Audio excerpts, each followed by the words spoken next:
Hey my students, how you doing? Hope you having good day. In this video, I'm gonna talk about my student Deku. What if Deku has Omnitrix? Let's see if he can use in battles, can he transform, so watch till end. And subscribe for more, also like this video, it helps me to stay motivate. And don't forget to check it author of the story and show some love, name of this fanfic is by Omnium Academia by Emiyn. Also if you have any complaints about videos, feel free to comment, I will try to improve them. Let's jump in video. Many did not know the status of the universe. Others might not even be aware of their surroundings, thus they might just not be interested in it. But what happens to those who actually do learn about the world around them when they are placed into a barrage of bizarre events and things that any rational person would consider to be unintelligent, impractical, or just plain stupid? That was the situation for Ben Tennyson, a 10-year-old who is experiencing some of that right now. To be honest, he hadn't taken any particular action to enter that himself. Nothing would likely happen, at least not today, as the worst thing that could happen to him was for him to get a brain freeze from a strange chilly liquid he was drinking. But that wasn't the case. Now, after the conclusion of a school semester, a typical boy of his age would have been enjoying a happy summer vacation, filled with exciting activities. But on the first day of the event, that completely collapsed. After learning that extraterrestrials actually exist, learning that his family has ties to space and its inhabitants, and even unintentionally inheriting a piece of powerful technology, the 10-year-old's typical life abruptly transformed into an uncontrollable event of amazement and action.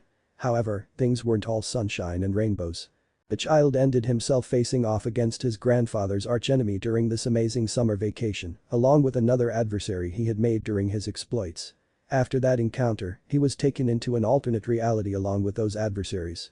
This universe was frightening, perilous, and most of all incredibly surreal. Numerous things had changed in the time since that tragedy. Ben's psyche was further damaged by the fact that he was unable to leave this realm, which he now refers to as the Null Void. In essence, the Null Void was a jail, and not just any old prison. All of these things began to apply to Ben.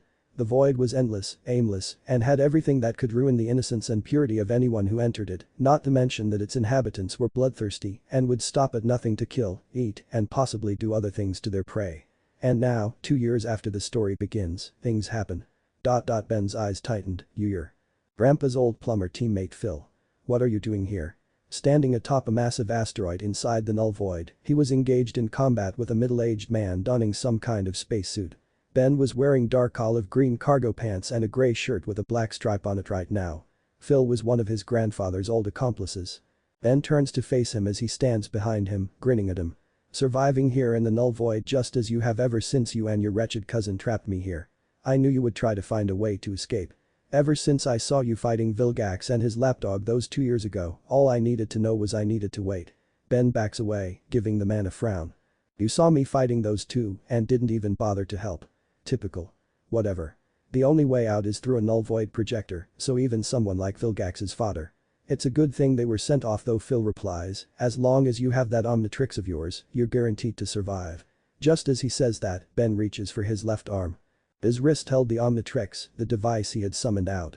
The Omnitrix had an oversized, mostly black and grey appearance, resembling a large wristwatch with a black dial, with a green Hercules design in the center of the watch face. There were 2 green buttons on the left and right sides, and there were 4 emerald green circles in each of the 4 directions. The device was encircled by 2 white-like protrusions that curved back towards the dial. Ben answers in a tone that betrays coldness, so, what do you want then? Phil grins and reaches for a hip holster.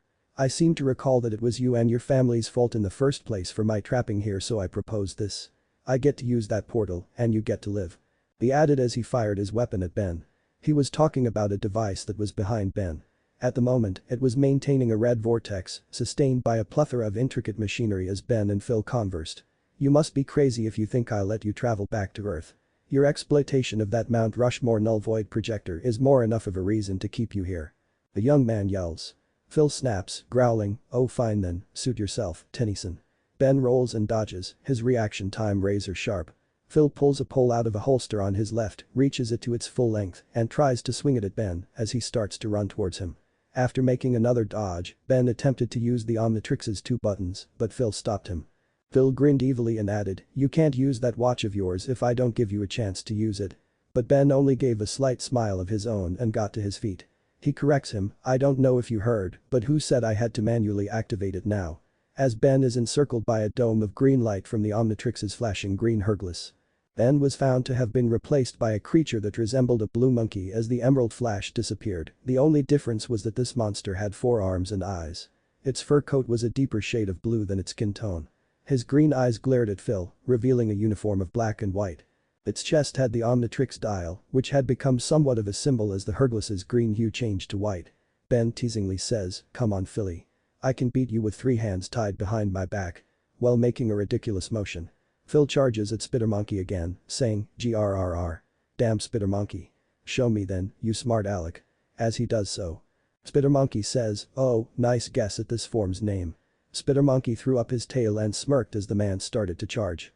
With its tail aimed directly at Phil, it shot forth a powerful web that entangled and covered Phil, sending him sprawling onto his back. Phil let out a grunt, struggling to free himself from the webs. "Oh, guess you're all tangled up. Ha, get it?" He asks, joking once more as he scratches his armpits in a manner reminiscent of a real-life sim. Phil was simply made angrier by the taunt. In a fit of rage, Phil breaks the bundle of web and charges at Spidermonkey, taking the arachnachimp by surprise. Tennyson. Oh. Phil swung his pole down toward Spidermonkey after rocking it back. The chimp dodged behind the alien monkey just in time as he turned and leapt above him, but as soon as he touched down, a loud metal clang was audible. Oh no. His gaze became wide. Unaware that he was directly behind the portal's generator, he let Phil's hard blow on the device cause it to erupt into an uncontrollably large spark. "You'll pay for this, you hear me? Look at what you did." The blue alien angrily yells at Phil. The older man gives the machine a startled glance before grinning condescendingly back at Ben. With a shrug, he says, "Aw, well too bad then." Now that things were back to normal, Spidermonkey was furious. Spidermonkey grinds his teeth and smacks the Omnitrix dial, turning green once more. "Okay, that's it. You're dead." The crystalline extraterrestrial that resembled a humanoid took his place. It was an alien made of incredibly durable crystal with a silicon basis. His torso was covered in a rock-like substance that was mostly purple with a few black lines and patches. He had 6 magenta shards on his back, 2 on his breast, and 1 on top of his head that resembled a horn. His hands and face were also formed of a magenta-like crystal. His face was only a mouth with 1 big green eye in the middle. The Omnitrix dial was on his collarbone and he was wearing a black and white brace that wrapped around his neck and down the length of his torso. What in the world is that? Phil squints. That a Petrosapien or something? Clenching his fists, the crystal alien shoots ultraviolet light beams in Phil's direction and roars, "I'll tell you something. This is chromastone." After using his pole to knock a few of them out of the path, Phil twirled it to scatter the remaining ones. Phil had to roll to avoid being hit by chromastone when he leaped up to shoot another beam. Phil staggered over to the rock alien, barely recovered from the movement. The magenta thing slammed against Phil, crossing his arms. The two started trading blows, occasionally receiving hits from one another as well. But when chromastone's punches and kicks proceeded to land more and more blows on Phil, his skin, which resembled crystal, only lessened the harm. Phil snarls as chromastone throws him back with a front kick, sending him to the ground. He had just whacked his pole away. "Any last words, Phil?" He gets up and spits onto the ground, saying, "PFT, lucky shot." He grins as he reaches into a belt bag and takes out a tiny remote-like gadget with 2 stick-like protrusions. As Chromastone was about to discharge another beam by narrowing one eye, his grandfather's erstwhile collaborator pressed a button. Even from within Chromastone's outer layer, the force caused waves of vibrations to blast off in an omni effect, shattering his crystal-like body. He knelt, grunting in agony, which caused Phil to smile. Phil waved the device and exclaimed, "How's that for you, Ben?" A sonic emitter, courtesy of your own Dero Grandpa Max. Instead of hearing additional cries of agony, Phil was met with a painful grin as Chromastone slowly rose to his feet. "You must be a doofus, aren't you, huh?" As the Omnitrix dial flashes again, Chromastone shouts, "There's no point in using such a thing if you know that I can transform." And charges for Phil. This time, Ben was quickly replaced by a gigantic extraterrestrial humanoid that enveloped him. He stood about 12 feet tall, with 2 pairs of 4-fingered arms, red skin, and well-developed muscles. He had 4 eyes. A larger pair above and a smaller pair below that were green in color. A black stripe ran from his chin to his lower lip. He was dressed in fingerless gloves, black trousers and a gray t-shirt with a black line running down it. There was the Omnitrix insignia on his upper left shoulder. Phil gulps and swiftly pulls out his blaster, firing a few blasts at his face. Oh. It was evident that the smoke cloud had not harmed him as it cleared. Forearm slaps the gun away, then grabs all 4 of Phil's limbs with his 4 appendages. "You should really get your alien know-how started up again, Phil. Don't you know that tetramans, like forearms, are resistant to lasers and fire forearms demands?" Phil screams, "Ah." "Get away from me, you freak." As Forearms presses his face up against his. "Here's what I'm going to do, Philly. I'm going to make this as painful as I can, but I would prefer it if you didn't resist." Forearms grinned and released his grip on Phil's left leg. Now that he has his arm free, he targets Phil's neck and shoulder area. As Phil's entire body swings limb to limb from the intense pinching, the two hear an ominous sound going off. Holding him upside down by his legs, Forearms causes him to scream in agony, "Ah. What did you do to me?" The red alien smiles and folds his underarms. Forearms quotes, "Hefestin neurogrip, useful for subduing all matter of prey," before slamming Phil against a wall. He leaves a little imprint and the man shouts out in anguish. After striking him a couple more times, he stands on the asteroid's edge. Phil swallows, "Wait a second. Don't worry. The effect should only last a few more minutes. And since you're a former plumber, you should have experience in falling from immeasurable heights," said Forearms. But letting leave of Phil, he says simply, "So long, Phil."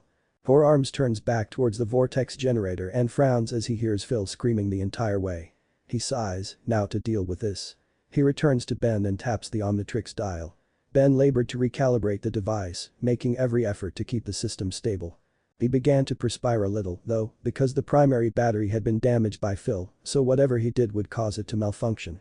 He exclaims, "Oh no," as the terminal he was working on blows up. The portal instantly became a suction vortex and began to spark. He yelled as he tried to hang on to the rim as he started to fly into the portal. Ben's face went from being mildly concerned to deeply shocked. For that brief moment, he forgot that he could activate the Omnitrix in his head and reached for it, hoping to transform into an alien.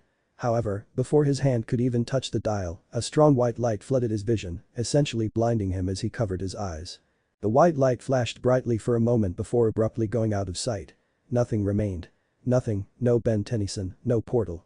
One of the numerous inmates of the Null Void has vanished, but to what end? The spring winds of Japan blew throughout the village of Musatafu under the starry night sky. The bright lights inside the enormous estate glistened through the surroundings as it stood proudly. The building's considerable separation from any metropolitan areas was probably caused by the numerous borders and ornamental vegetation. In front was a big gate that read Yaoyazora after its surname. That was a sizable stretch of pavement adorned with an amazing quantity of tiles. However, a trapdoor was visible opening from the rooftop and a young woman was spotted emerging. As the wind played with her long hair, she let out a happy sigh. She sat in her sky blue nightgown. She smiles and says, "Ah, such a wonderful evening." She raises her gaze to the full moon. She looks down at her hand while she keeps taking in the view. She held it up and her gaze was fixed on her hand. Something started to form from beneath her skin and a tiny mix of pink, yellow, and green was visible before it came out with a simple puff. The object reveals itself to be a miniature analog clock and the girl smiles as she catches it. "This day has gone out perfectly. I got my hair done, the recommendations to UA came like wildfire, and to top it all off, I finished all of my assignments on record time." She bursts into tears while lying down. She yawned a little and said, "I think I deserve a bit of shut-eye before dinner." However, out of the corner of her eye, before she could close her eyes she sits up and blinks. She turned her head appropriately to face the situation that caught her attention and at last understood that it wasn't just a light, but rather, it was some kind of vortex. She instantly got to her feet because the gateway was located directly above the Aoyazora mansion, where she lived. An oddity, she states. Her body was completely coated in the characteristic light that she emitted, so she hastily removed her garment. Her somewhat mature physique was equipped with an altogether new attire a few seconds later. The outfit included matching red boots and a crimson vest with silver trim and linings, like a leotard. She wore a utility belt made of gold that matched the band around her chest. Her vest was open from the waist above the belt to the center of the collar. To make matters worse, a hairband developed on her hair and tied her lengthy limbs into a spiky ponytail, leaving bangs on the right side of her face. She was waiting for the vortex to do anything when she noticed a humanoid figure. Her eyes widened as she saw the person flying out at a high speed. At that rate, they would be splattering themselves all over the floor like a pancake made of meat. "Oh no," she exclaims. She glanced around, starting to guess where the person would land, and then she hurriedly opened the front of her clothing. Fortunately, no one was around to witness her sensual form as she started to use her power again. She sighs and leaps onto the black panel she's generated, which has a gray spring attached to it. When they made contact, she was propelled a considerable distance in the direction of the figure. As she approaches a little closer, she growls, "Come on." The girl rapidly makes another spring and leaps off of it in an attempt to acquire another advantage favor in height. The figure gasps as she catches her, but her plan backfires rapidly because she didn't account for the remainder of the fall. The person the girl caught turned to face her as the two started to fall, causing her to gasp. "Quick, let me go. I can get us out of this," he screams. As she obeys his command, the girl turns to face him and sees just the reflection of his emerald eyes. She glances down and notices that the dial, which resembles an hourglass, is flashing green. She covered her eyes again as she felt something strange touch her. She opens her eyes and the sight of what she witnessed causes them to enlarge greatly. Ben was replaced by a humanoid alien named Rocky. He was a big, heavy, reddish-brown alien with a molten lava planet core at the center of his body, stony skin, and a huge mouth. He had 3 toes on his tan feet. He had 1 thumb and 3 fingers on each hand. He had on black arm braces and black trousers with green stripes. On his forehead, he had the Omnitrix symbol tattooed. What in the name of? She asks in shock, but the enormous figure looks at her with his green eyes before she can respond appropriately. He only says, "Heads up. This may get a little bumpy." His arm starts to radiate green energy. When he releases her body and she realizes that gravity is not pulling on her, the girl freaks out a little. She blinks and asks, "Huh?" Before shrieking a little when she hears the alien land with a loud thud in her home's garden. His landing caused a small crater to form and the ground shook slightly. "Ooh off." He lets out a grunt and lets his powers go as the glow from his hand fades. With a small cry of surprise, the girl lands on her savior's stony hand after falling once more. She picked herself up after the alien let her down and then gave the heaping figure a shocked look as though something inside of her had taken a while to react. "Excuse me, but what the heck are you?" she exclaims, covering her mouth with a face that has been slightly tinted. "Sorry about that," he says, air no harm done, and then reaches out to touch her. "My name is Gravitac," she says, accepting the gesture. Gravitac. Now that's a hero name I've never heard before. "My name is Momo Yaoyazoru." Momo grinned at her rescuer, but Gravitac just shot her a bewildered glance. "A hero name? I think you've got something confused, lady." Her fringe twitch a little as she blinks. But that's your quirk, right? Your ability to turn into this form, is it not?" Sweat drops off Gravitac's rough exterior as she prods him. "And no, wait a second. This form's name is Gravitac. I'm actually human, just like you are, though I don't have the ability to create objects from nothing." However, he responds. Then Gravitac reached up and tapped the Omnitrix dial that was located on his forehead. The young girl was compelled to conceal her eyes from the green light that followed, and when she finally opened them, the sight she witnessed nearly brought her jaw to the floor. "But to introduce myself, my real name is Ben Tennyson," he said, his demeanor neutral. "Thanks for the help." Inside the mansion of Yaoyazoru, Ben scratched his neck. "So? I don't suppose you could tell me where I am exactly?" "Well, you're in the town of Musatafu. You're in a part of Japan?" Momo inquires. She quickly, though not completely, got over her first shock and answered Ben's query. He mumbles, "Japan," from the top of a bed. For now, the two were back in Momo's chamber. Ben saw right away how posh everything was when he initially arrived, but he wasn't going to be as impolite as to ask her about her family and background. Momo asks, "Do you not know what that is?" As she removes her hairband and lets her hair fall freely. She had changed back into her nightgown at this point and had put her costume in a nearby closet. "No, I know that is a country, I was just surprised. Earth looks futuristic as compared to the last time I was here," he tells her. "What year is it?" "Year? It's around the 20XXS. When was the last time you visited Earth, if what you're saying is true?" the user of creation inquires. "It is true, though the idea I'm getting is that this might be an alternative world, an alternate Earth. The last time I was in my Earth, the surroundings were not as clean and futuristic like.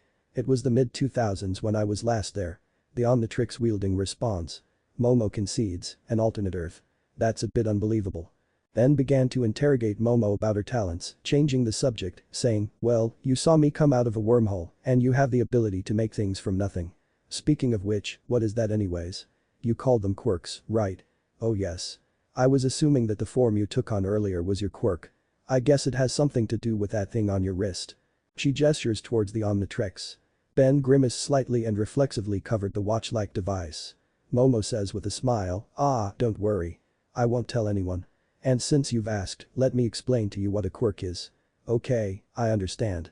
Ben nodded, beginning to settle down a bit. Momo crosses her legs, not sure how to start explaining. She starts off by asking, "Well, first things first. What is a quirk?" and flashes a finger up. Quirks are a special, superhuman ability that an individual can possess. Quirks are generally unique to their user and are classified in multiple categories. Momo begins by explaining.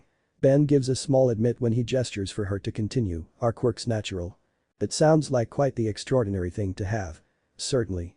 Quirks are inherited genetically and typically manifest in children by the age of 4, at the latest. Children will either manifest one of their parents' quirks, or if the two are compatible, a new composite quirk formed by the fusion of the two. This composite quirk may sometimes give the appearance of the person having two separate quirks. However, there are even rare cases in which a child may manifest a quirk that is entirely unrelated from their genetic lineage, akin to a mutation. She concludes bluntly. And to her amazement, Ben truly got all of it. Just as she opened her mouth to apologize for moving so soon, he shot her down with a polite nod. It's like a genetic function that goes along with human evolution. But, if what you're saying is true though, there's a chance that people may not be born with a quirk, right? Momo nods, that is a thing, yes. The currently global population of humans have their quirks divided into the following categories: emitter, transformation, mutant, and quirkless. A majority of the human race, around 80%, possesses quirks, while the remaining belongs to the other 20%. Ben assumes from her answer that so, in the case of yours, it would be considered an emitter class. Correct. My quirk is called creation. It allows me to produce different objects, such as weapons and tools, from any exposed part of my body. Apart from living things, I create virtually any object. All I need to know is the understanding of the object's atomic configuration in order to do so. Momo beams with pride. She extends her hand to Ben to illustrate it. Think of an object. Ben decides, how about a pillow? And holds up the pillow from Momo's bed. She nods, and after focusing for a time, the same light that she had just a few moments earlier started to happen again. A tiny puff appeared when the light disappeared and the same pillow materialized. Ben took it from her as she sat on the palm of her hand. He contrasted the two in terms of material, weight and thickness. Remarkable, he murmurs. Momo grinned, then straightened her legs. She asks, so, what do you plan on doing now? Ben dropped the two pillows and turned to face her.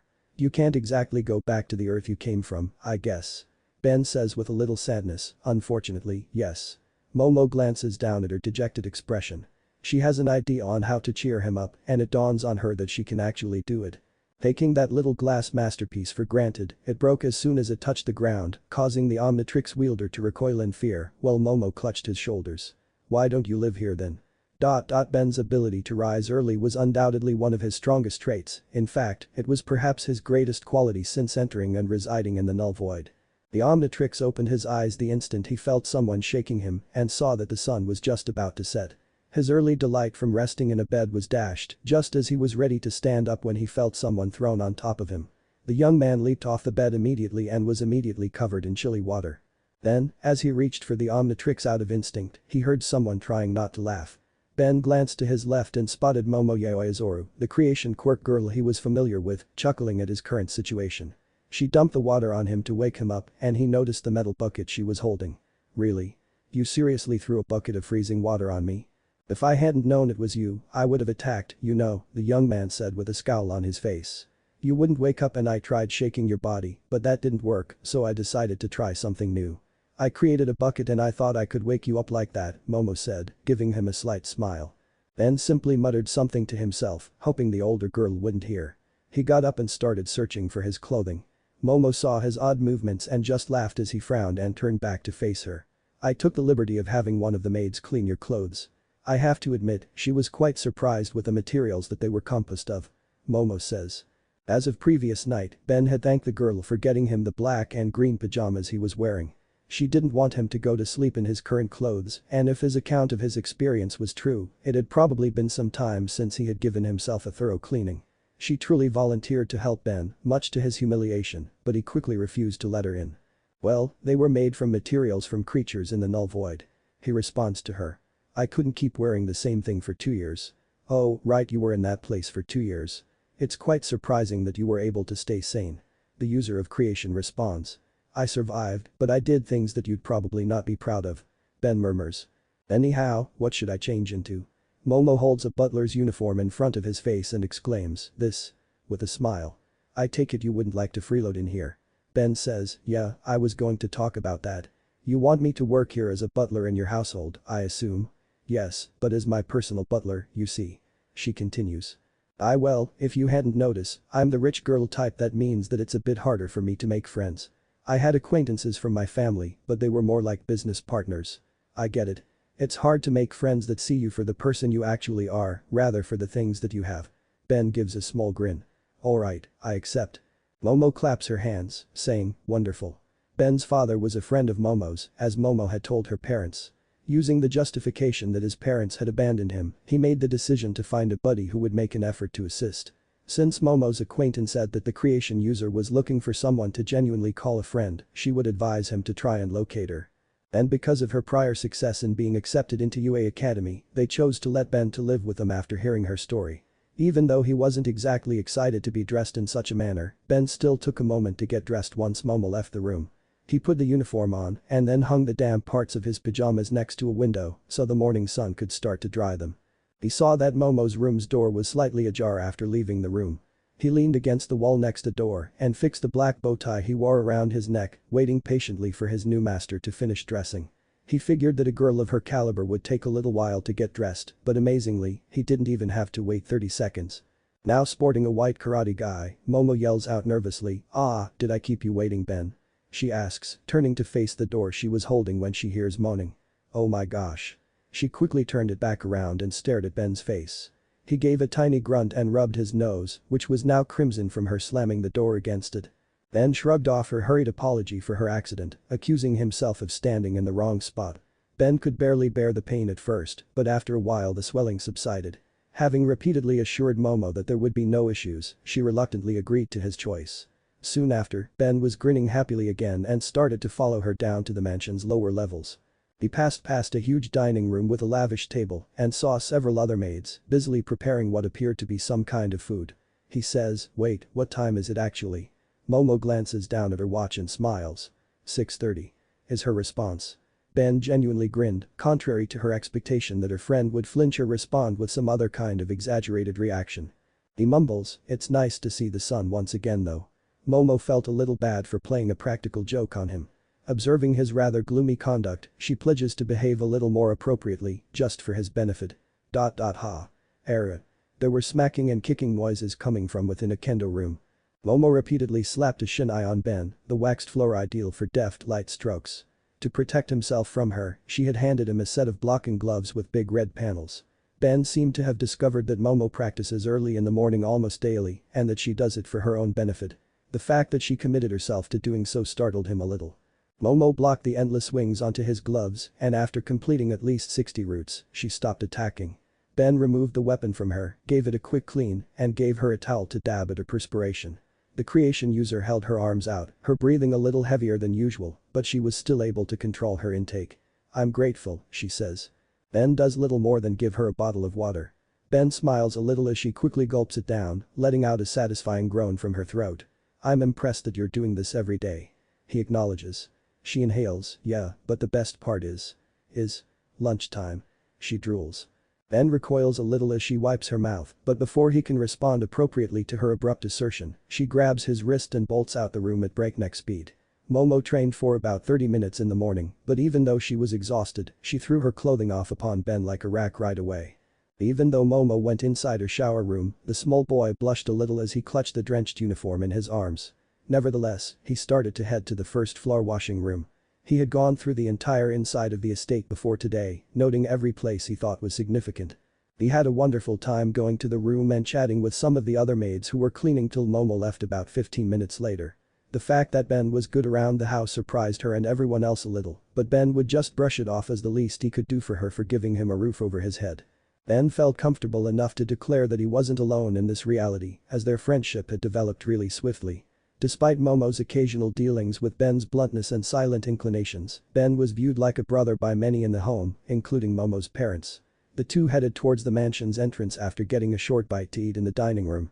Momo's parents told their daughter that she was in charge of him since she suggested that he stay with them, and the girl was more than happy to accept this since Momo's parents had permitted him to live with them. Ben was curious to find out what the girl did since it was their first time going out thus early in the morning. That was the day he learned that she had left her house in a casual attire and ventured out into the city streets, hoping to find a quiet spot where she could have a shot at something, since her school's new term was about to begin. This was a top-notch training school, according to Momo, and was called UA Academy. Students there would study and prepare to become heroes at this academy. Heroes in this universe were people who used their quirks to defend the public against bad guys, the elements, or any other form of harm. Momo was presently preparing to become one of the people known as pro-heroes, those who make bravery their career. Ben would be waiting for Momo when she arrived at UA Academy because the girl had spent the morning taking in the exterior and interior of the school. She was not required to take the UA entrance exam, also called Plus Ultra, because she had received recommendations to be admitted to the school. Flyers advertising this kind of exam were posted across the school's surrounding blocks. He removed one from a nearby light pole and started reading the description it contained. It said that prospective students must do so if they were admitted to the school without formal recommendations. An exam, huh? He asks, glancing across towards the structure. As he does this, something vibrates out of his pocket. When Ben took it out, he discovered that it was a smartphone, though at first he struggled to get used to this more recent gadget. Momo swiped right to answer the call, displaying his contact at the moment. As soon as he placed the device to his ear, his mistress's loud voice welcomed him. She cries, "Ben. Get inside the building. You've just been given a wonderful opportunity." And cuts the call short. Ben laughs a little sarcastically and jerks his eye, reacting to the loudspeaker with a rubbing motion. He laughs and says, "Well, onwards and onwards, I guess." Ben covered his face from the blazing heat and chose to use the Omnitrix because it was quite a distance from the entrance and a very hot day. The Omnitrix's watch face shone from under his uniform as the distinctive flash surrounded him. This time, Ben was swapped out with an extraterrestrial that looked like an anthropomorphic battery. He had a gray and white lightning bolt-shaped marking on his chest, and he was green and black in color. His back had plus and minus markings that resembled batteries. He had 3 fingers on each hand, pointed legs, and a height of around a foot. There was a hole on top of his head where green electricity emitted. He wore the Omnitrix dial on his breast and had almond-shaped green eyes. He turned into a green lightning bolt and floated up into the air, zipping in quick succession to the front entrance. He wondered if Momo realized he had a way in, as the door was an automatic one that opened for only open personnel. Would she walk outside and let him in via the door? It was too late for that, as he became one with the electronic device and moved through the circuitry networks that encircled the entire campus. "So, where's O?" he asks, emerging from his electrified state with a security camera that was in a room with Momo and something that appeared to be a white animal. He had a bear-like face and dog-like paws, but otherwise he looked like a standing humanoid mouse. His right eye was severely scarred and he had black eyes. He wore a classy suit with big orange trainers and he had a lengthy tail. "Oh, Yayoi Azori-san," he exclaims. When the two look up, they see the camera sparking briefly before Ben releases himself like a lightning bolt and lands in front of the 2 people who are sitting. She blinks. "Oh Ben. Sorry. I didn't tell you where to go." "No worries," he says. He looks over at the creature and bows a little. "Sir." "Oh, why hello there. You must be the friend that Yayoi Azori-san was speaking of. You are Ben Tennyson, yes." He gets up. The Omnitrix dial on his chest glows as he formally presents himself, saying, "Yes sir." This form, though, is called Buzzshock. Ben took the place of the little alien, forcing the 2 to shield their eyes once more. He exhales slightly and replies, "A human. Oh, that must be your quirk then." "Ah, where are my manners? I am Nezu, the principal of UA Academy." The 2 give each other a handshake. Then, when he sits back down, Nezu motions for him to join Momo. "So, about the proposal you were saying, Yayoi Azori-san." Ben looks to Momo and asks, "Proposal?" "Well, I was thinking even though you seem to be a person who likes to do housework, I'm more of thinking that you're the type of person who likes action more." She begins. "Well, I guess so," Ben says. Nezu gives a small laugh. "And that's the thing. From what I've heard from your guardian in this matter, you do not know about the standards of quirk usage in the public, correct?" he inquires. "Because if you didn't, the main reason there are heroes is because of the exploitation of quirks that an everyday person can use to do things." Ben murmurs, "Villains. People who use their quirks irresponsibly to do petty crimes and the like." "Exactly. And while we would all like it for everyone else to freely use their abilities, we all have to know the responsibility that comes with having superpowers. I run this school in order to develop individuals willing to put their lives on the line for benefits of those who can't defend themselves. Whether they be criminals or nature itself, our quirks can do so many beneficial things." Ben chooses to cut right to the chase and asks, "I see. What are you proposing then, Mr. Principal?" Nezu responds with a smile. Nezu remarked, not wanting to beat around the bush like Ben wanted to at this point. "Now I have something important to tell you, Mr. Tennyson. I think you've got the traits of a hero in the making. So, as a result of that, I would like for you to take a look at something." He had to clear the path ahead of time. Ben questioned, "And that would be?" Ben was initially hesitant to accept the paper from the hero, but he eventually did so after the perceptive animal pulled a piece of paper from a pile nearby.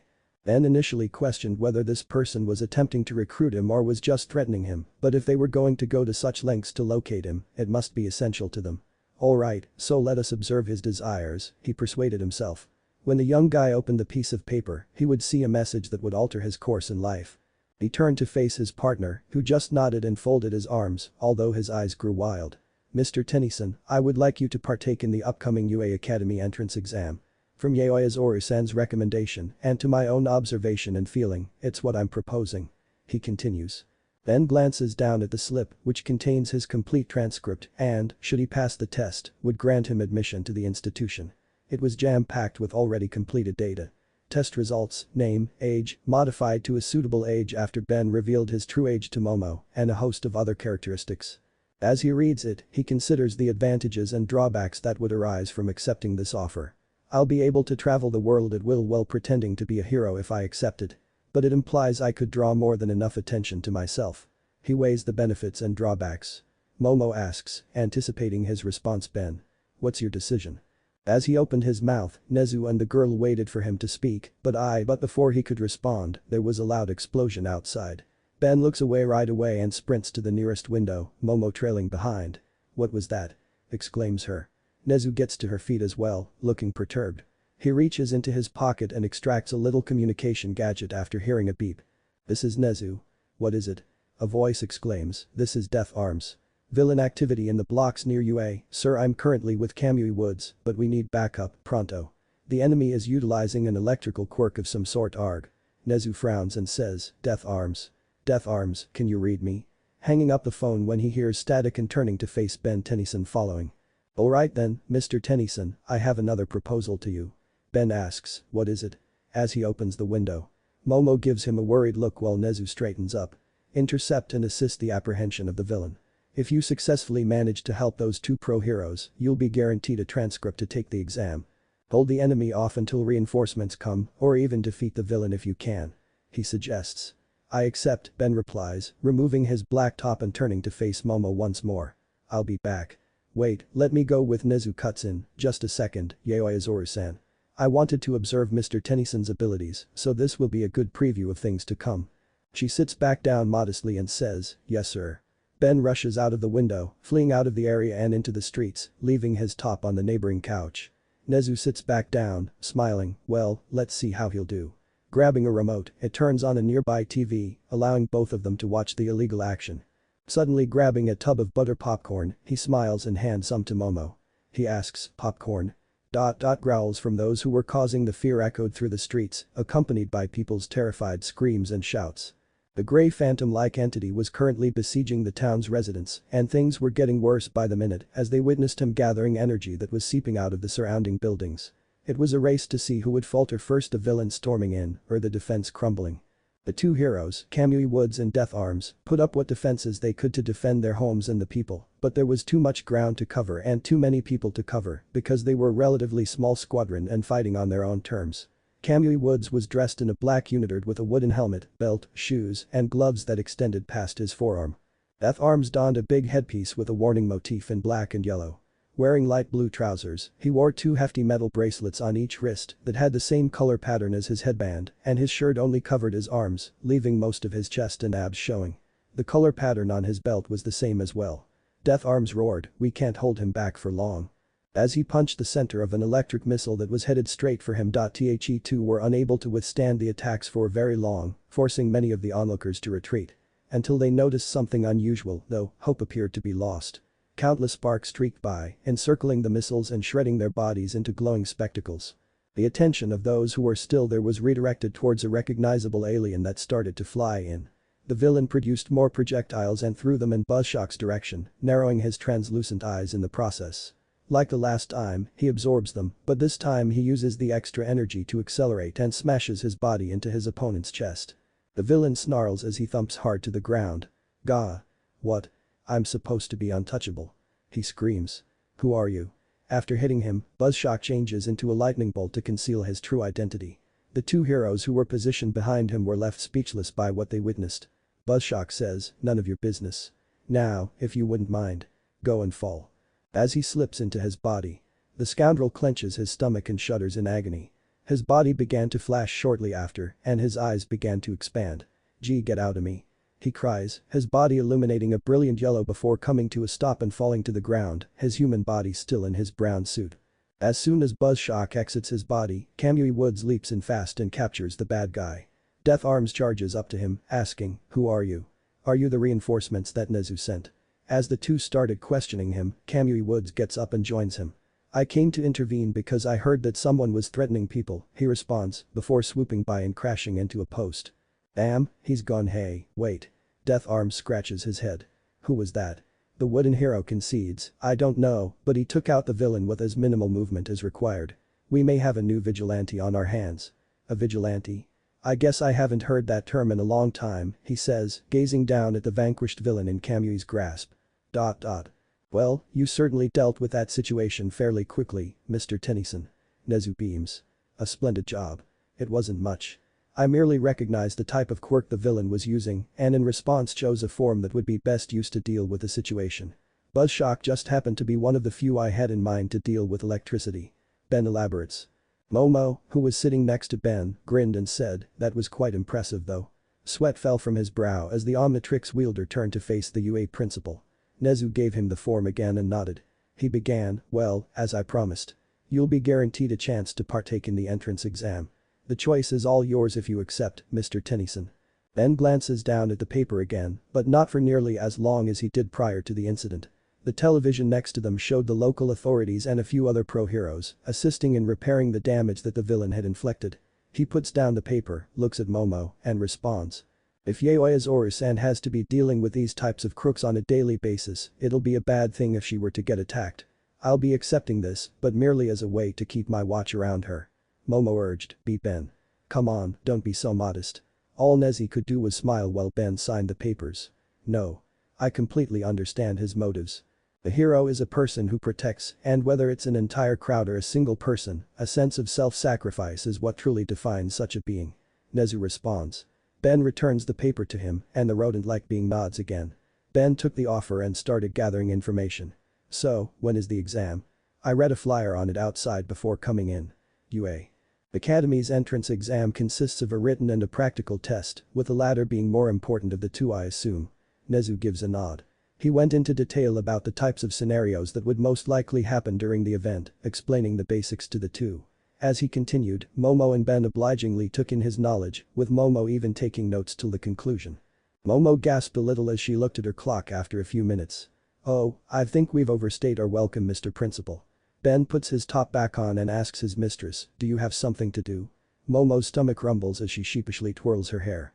With everything that had transpired, it was already close to midday. Nezu laughs, lunchtime. "I shouldn't keep you any longer.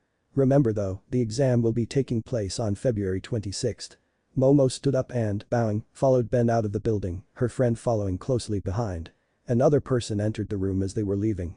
He was an extremely thin man with long limbs and sharp features. His blonde hair was unkempt and spiky, with two fringe that framed his features. He wore loose-fitting clothes, had an extremely long neck, and no eyebrows. He looks out and shouts out, "Nezu-san. Oh, you had guests." Nezu grinned and said, Toshinori-kun. "Please, take a seat." The slender blonde takes a seat on the couch that Momo and Ben were just using and nods. He says, "So, how have you been?" "Well, okay, so far," he remarks. "I found someone though." "Oh? You finally found a successor to inherit your quirk, I see." Nezu beams. "Are you sure this lad can handle one for all though?" Well, that's what I'm currently training him to do."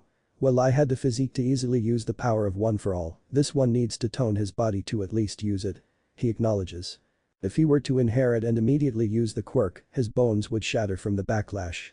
"Well, he has until the entrance exam to do so." Nezu responds. "You think he'll succeed by then?" "I'm sure of it. He's a bright young lad, encouraged by heroes of all nature." Toshinori beams. "I hope you look forward to his performance during the exam. You and I both, buddy." "I'll have to warn you though." "What do you mean, he inquires. The blonde shivered in response to Nezu's menacing smirk and leg-crossing motion. "He won't be the only surprise at the exam this year. In the Yaoya's Oru household, time appeared to go by fast after that incident. Momo made it her mission to impart all of her knowledge to Ben, to the extent that he could pass the written exam for the trial on the day of the event, due to the content that would be tested on at that time. The fact that Ben was essentially studying information intended for a high school freshman didn't help either. Momo only had a hazy understanding of Ben's educational background because he spent 2 years locked in the Null Void and, given that he was 10 years old when he was first trapped, had the education of a Ben mutters, elementary level, and she swallows. You've got a bit of catching up to do. Well, on the contrary to everyone's belief, I'm actually quite proficient in schoolwork. Must I tell you that I was too lazy to actually learn in the 3rd grade because I already knew the material and chose C for every slot in my tests. I literally passed with a B+ average. He boasts. Slapping a ruler on a table next to him, she exclaims, that's not something to be proud of. Ben winced. Her attire transformed into that of a tutor as she adjusted her glasses. She had told Ben that even though he would probably do well on the practical exam, he would fail the writing portion if he didn't take his study properly.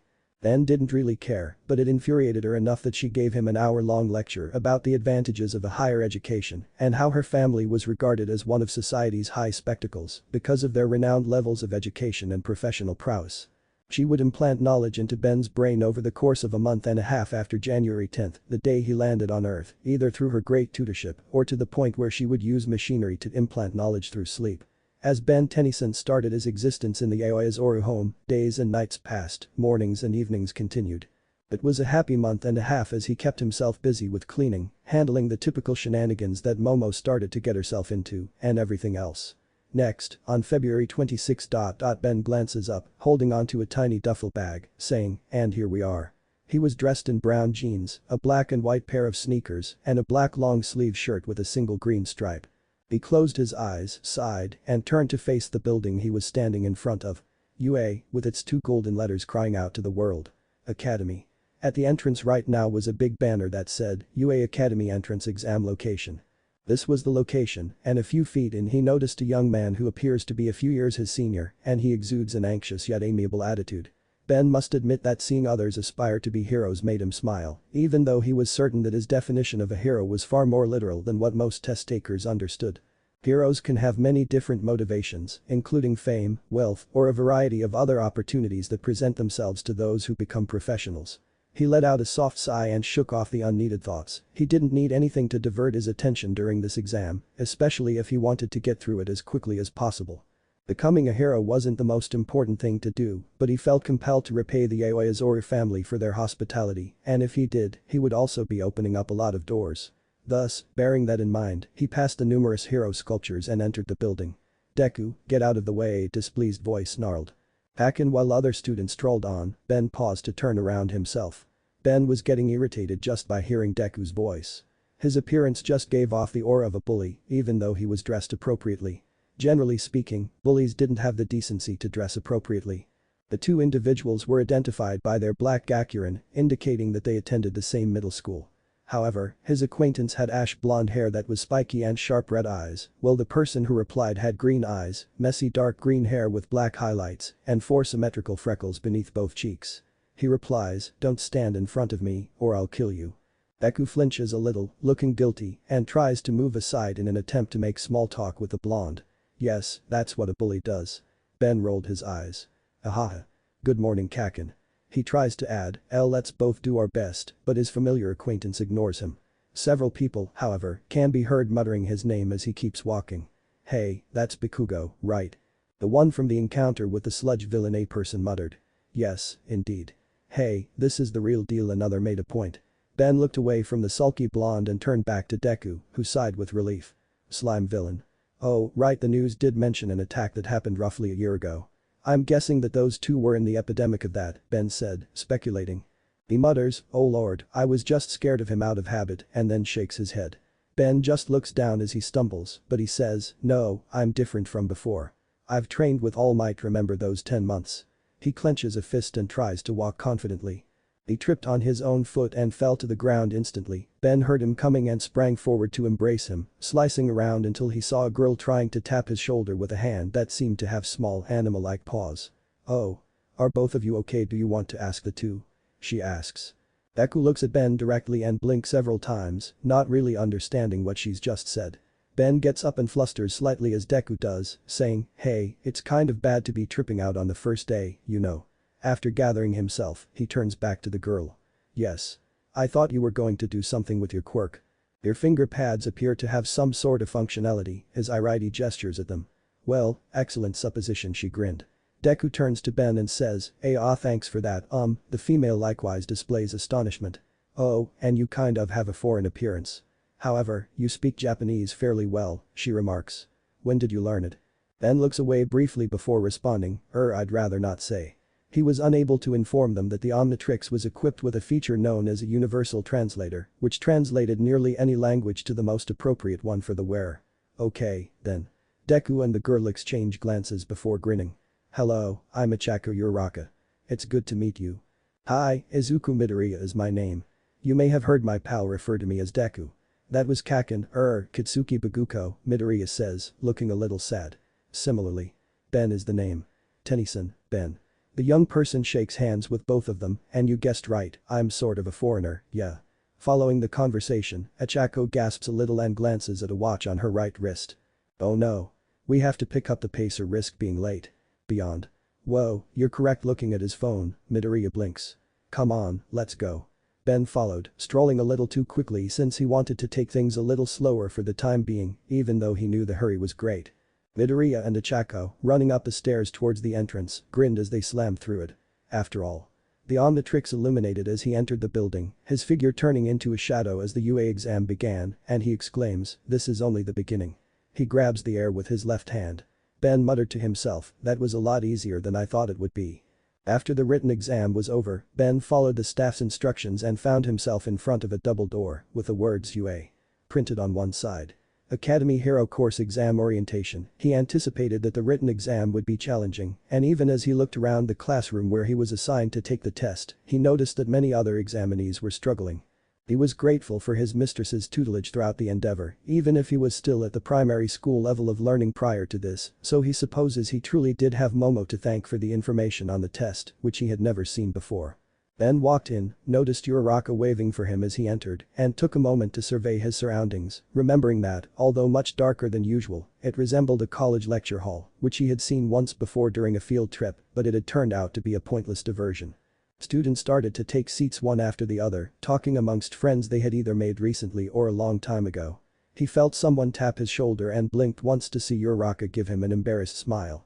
How was your performance on the written portion? I think I did alright, Ben shrugs in response to her question. He tells the girl, to be honest, I expected it would be more tough. Was the English or maths component more difficult for you?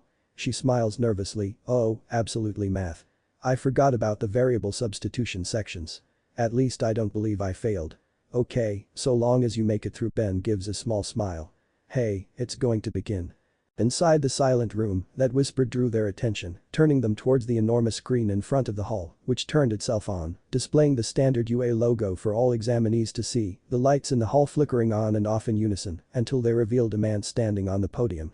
He was tall and thin, with short spiky blonde hair and a small mustache. He wore sunglasses and headphones with the word Hage emblazoned on the headband. Ben surmised that he was also a pro hero because of his eccentric attire, which included a black jacket with an upturned collar adorned with studs, black boots, black fingerless gloves, a tan, and studded shoulder pads. Hello everyone tuning in as examinee listeners. Welcome to my broadcast today. Hey! Exclaims everyone. Uraraka glances around, an embarrassed expression building on her face as everyone stayed still. The man crosses and swings his arms out for the rest of the audience to answer. He puts his ear to the crowd and smiles despite the examinee's lack of response. He smiles, what a sophisticated response. Okay, then, allow me to briefly give you the overview of the practical exam. Well, let me explain. Are you prepared? Yeah. The audience falls silent once more, and Ben lets out a small grunt as he hears Midoriya mumbling something from a row below him, and Bakugo, who was seated next to him, has to pretend not to pay attention as a tick mark appears on his forehead. Oh my god. It's Present Mick, the voice hero. God, I'm so sorry. Midoriya gleams. I hear him on the radio once a week. Bakugo says, Deku. Every instructor at UA are superheroes. The teen with green hair continues. Calm down. The blonde lets out a bark. Anyway, as stated in the application guidelines, following this, listeners will be participating a 10-minute fictitious urban battle. Present Mick exclaims as the screen behind him splits into 7 distinct colored boxes to reveal the building they were in. You are free to bring anything you choose. Alright, so you're going to your designated battle center after the presentation. He points his fingers out. Silence followed once more as Ben dug into his pocket and brought out a small pamphlet that he was given. He and the rest of the crowd ignored the next loud okay. Ben looked for his test location, which was identified as Battle Center G, and included his phone number 1210 as they started reading off the information that had been placed on it. The screen then changed again, revealing a relatively small city with 3 silhouettes next to it. Each fighting center has 3 distinct kinds of fictitious villains stationed there. He starts to explain, depending on how hard each one is, you get points for it. Hit and run strategies. Habakugo's eyes narrow. Dear listeners, your objective is to utilize your quirks to immobilize the pretend villains in order to score points. Of course, harming other examinees and engaging in any other unheroic behavior are forbidden. President Mick goes on. He opened his mouth and spoke clearly and levelly, but before he could finish explaining, Ben and Uraraka noticed a hand being raised. Excuse me. Could I ask you a question? President Mick nods and gestures to him while the questioner's head is illuminated by a spotlight.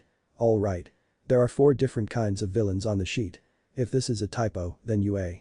The most prestigious university in Japan need to accept responsibility for that careless error. We examinees are here in this place because we wish to be molded into exemplary heroes. He declared passionately. Well, that seems fairly typical at least. He yelled out to Midoriya, saying, and in addition you over there, with the curly hair. You've been muttering this whole time. It's distracting.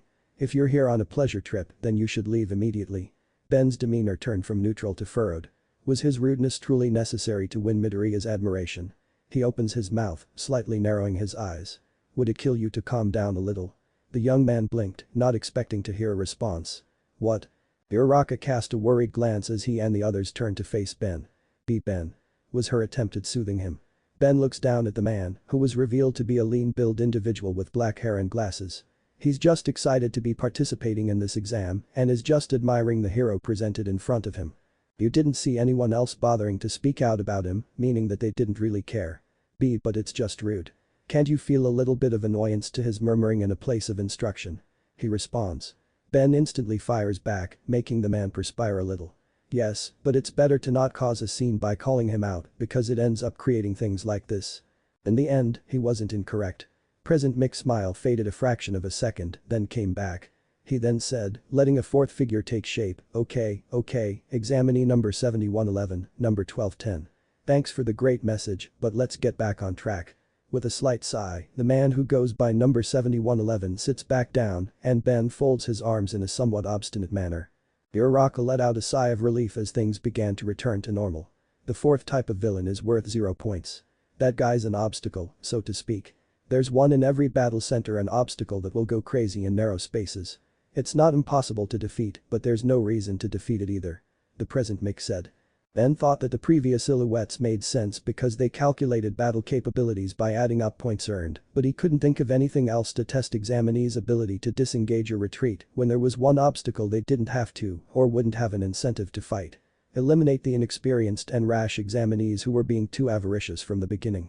But in order to accomplish either of those, the 4th fake villain would have needed to be extremely strong or pose some other threat to the examinees that would have forced them to flee. President Mick ended, saying, and so, I recommend that you listeners try to avoid it. That's it from me. Ben looked around the room as muttering began to spread. This time, a curious inquiry took the place of the man in glasses, giving him no justification to call anyone out. However, before you leave I have a gift to bestow upon every single one of you. He stops them. It's our school motto. With a heavy sigh, Uraraka said, motto? I wonder what it is. However, as Midoriya and Bakugo gazed down, it appeared as though they knew what was about to happen.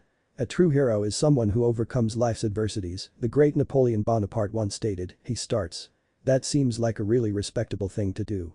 Go beyond. President Mick's eyes were visible through Ben's sunglasses, and a moment later, the hero's screen changed to an ostentatious sentence, causing tension in every examinee as the UA's signature words burst into view. Plus ultra awesome. Even after months had passed, Ben would still remember that comment, admitting to being a little stunned.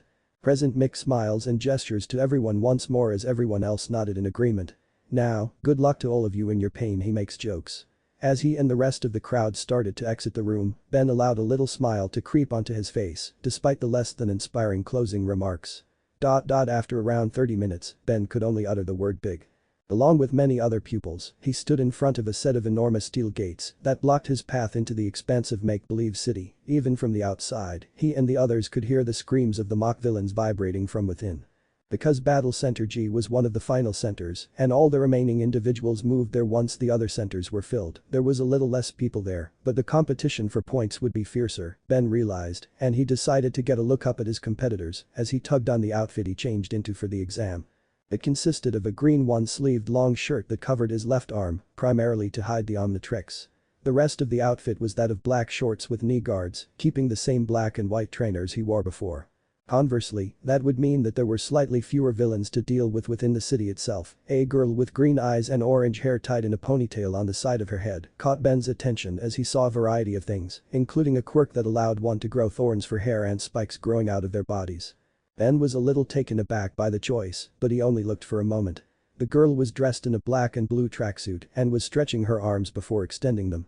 He remarked, "That seems like the kind of power a regular superhero would have. Why does that remind me of an old cartoon from a long time ago?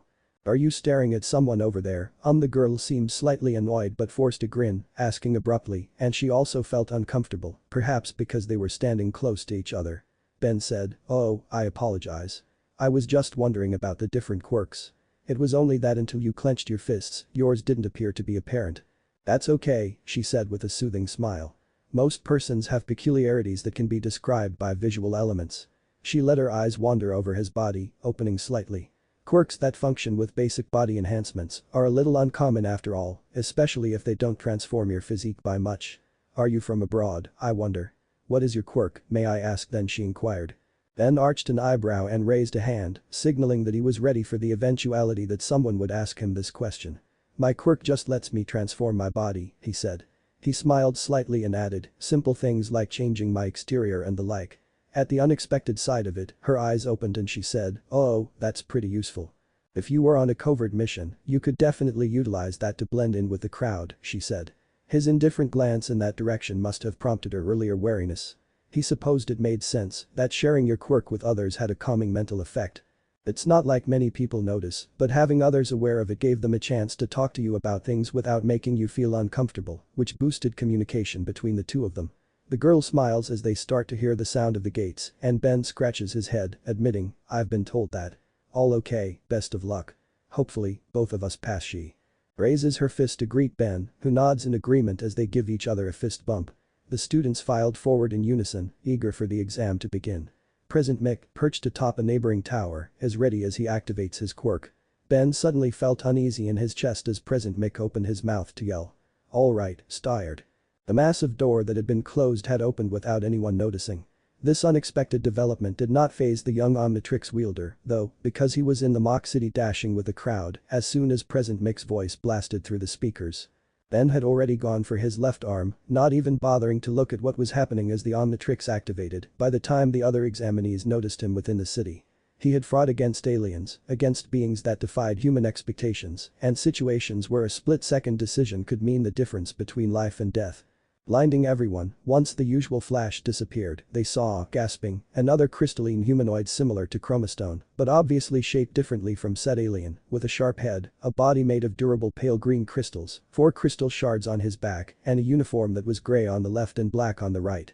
But the black patch where the Omnitrix symbol was on the left shoulder. Raising his right arm, he transformed it from a fat fist into a sleek green crystal blade. He slashed it in half without hesitation, severing it from its waist, leaving everyone staring in shock as the once whole robotic body lay on the ground in front of him. "All right, let's go everyone." Snaps back to reality, running along and into different directions. It seemed like Ben had struck them silly, but the result that they were looking for was passing, and not even an amazing transformation would stop them from proceeding. The orange-haired girl yells as she punches one villain away. President Mick rose to his feet and hummed curiously into a radio, saying, "Well, Ground G has officially begun. Are you all understanding this?" The green alien known as Diamond Head kept up his onslaught of impersonating baddies, slashing apart 3 more in quick succession with an airborne swing of his dual-blade arms. He quietly remarks as he lands, another 3 points. After taking down 7 rank 1 mock villains, 4 rank 2 villains, and 2 rank 3 villains, he had reached a total of 21 points. His projection of weapons and augmentation of body physiology, while superb in dealing with the machines, did not create enough of a commotion to draw on the villains. He wondered if anyone else had encountered the Class 4 villain. But judging by the lack of people screaming, he thought wrong. Despite his head start into the exam, he noticed that the villains were more widespread and based on his observations, actively seeking those whose quirks caused a larger commotion. There were no other examinees in the city surrounding him, all of them had moved deeper into the city, as was to be expected, since the majority of them ran directly towards the center. Diamond Head, on the other hand, stuck to harder to ambush areas, eliminating villains who dawdled around the periphery with swift lethal moves. It was kill or be killed, eat or be eaten in the Null Void. His time spent there had sharpened his hunting instincts, which had served him well thus far, but since this was an exam designed to bring out the unique skills in its participants, Diamond Head had finally realized that if he carried on in this manner, the story would not come to a satisfying conclusion. It was obvious that plan wasn't working, so he made the decision to change it by moving into the center as well. Time to move in then, he thought, hoping to score some additional points by II. He heard a scream, and as he turned to face it, his eyes widened slightly.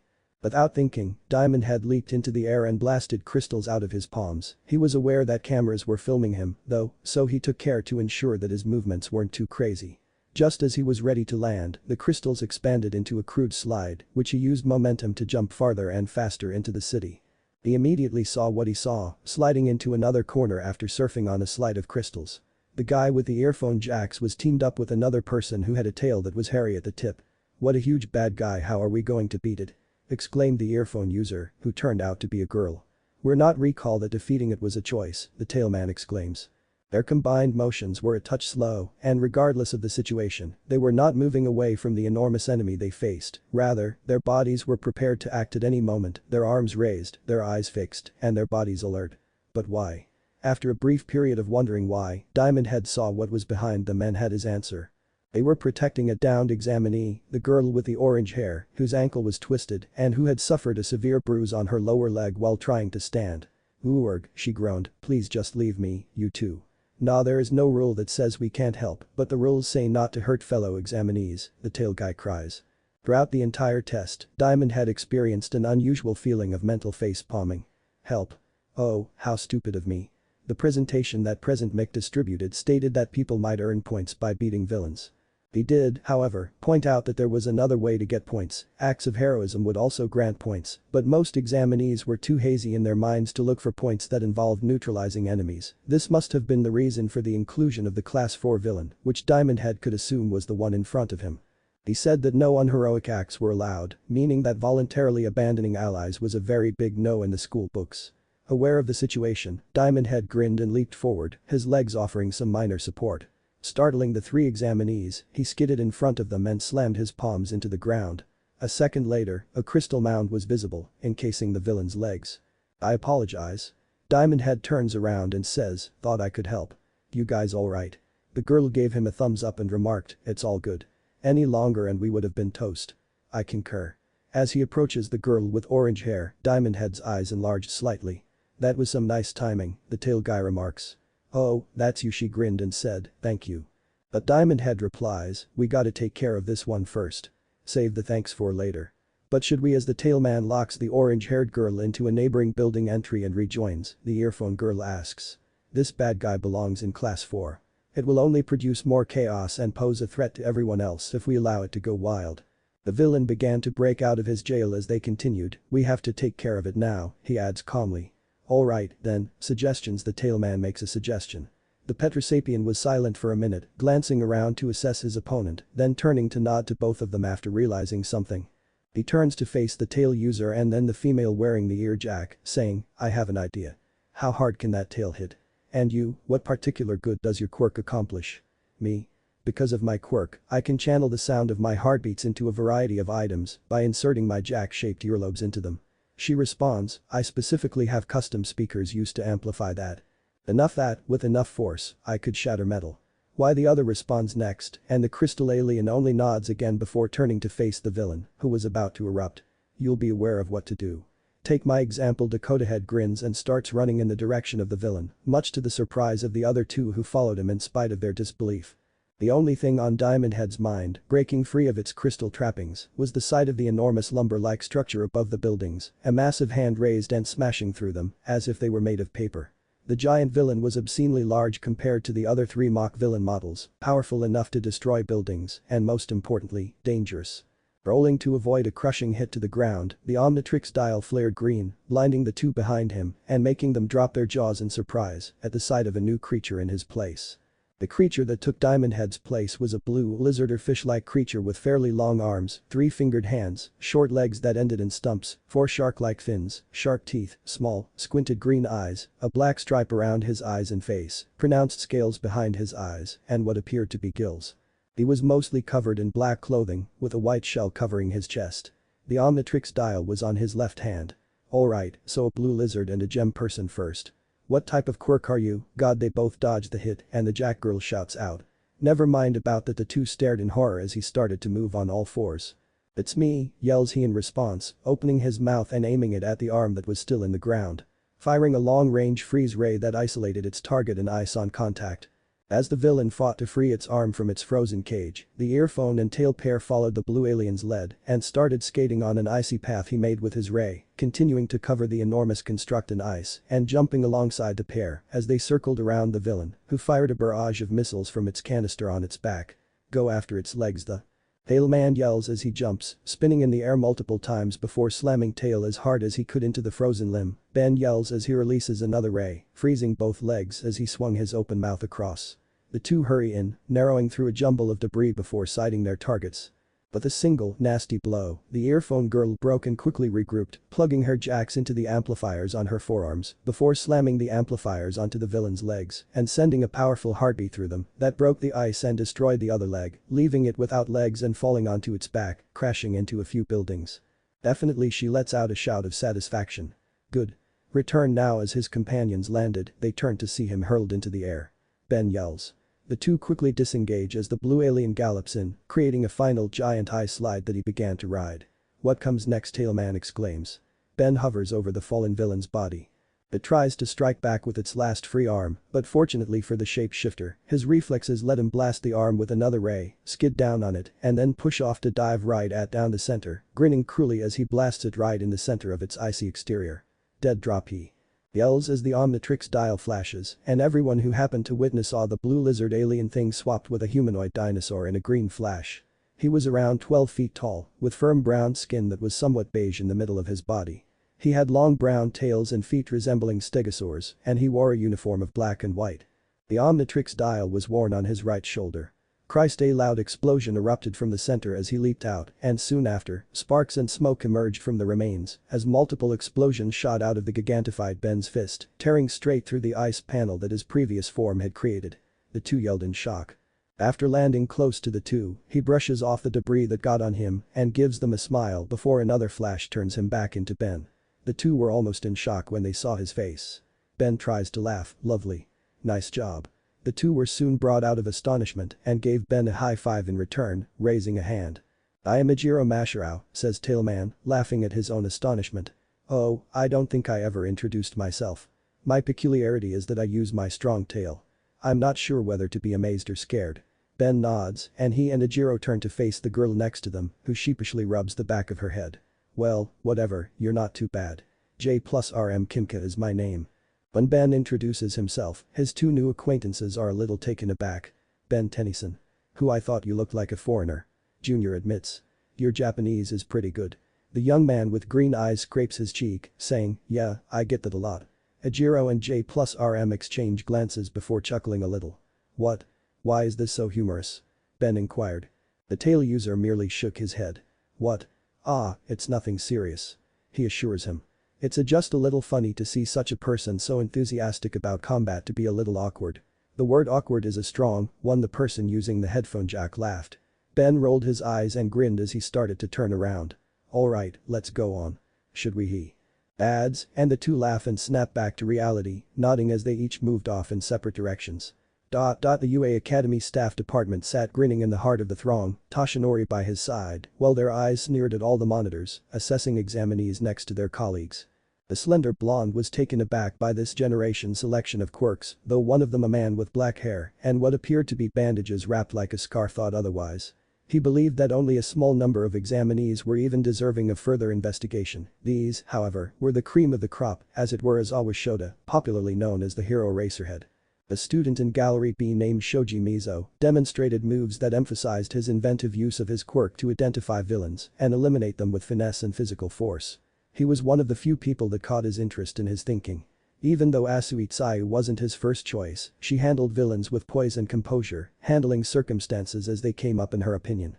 However, Aizawa wasn't sure if the girl's calm demeanor stemmed from her frog-like physiology or from something else entirely. The student who called Midoriya out was Iida Tenya. A well-built textbook student who, because of his quirk, was an excellent athlete. Rather than seeking out a strategic location and taking out his targets, he dashed into the fray, making quick decisions based on situational analysis. He could deal with everything that came his way by using his mobility and swiftly going to the next location he could find, which was made much more feasible by how fast he could run. And then there was the explosion boy, Bakugo Katsuki. It fit his name well. He looked at him and immediately had the same evident feeling that Ben had. Rude.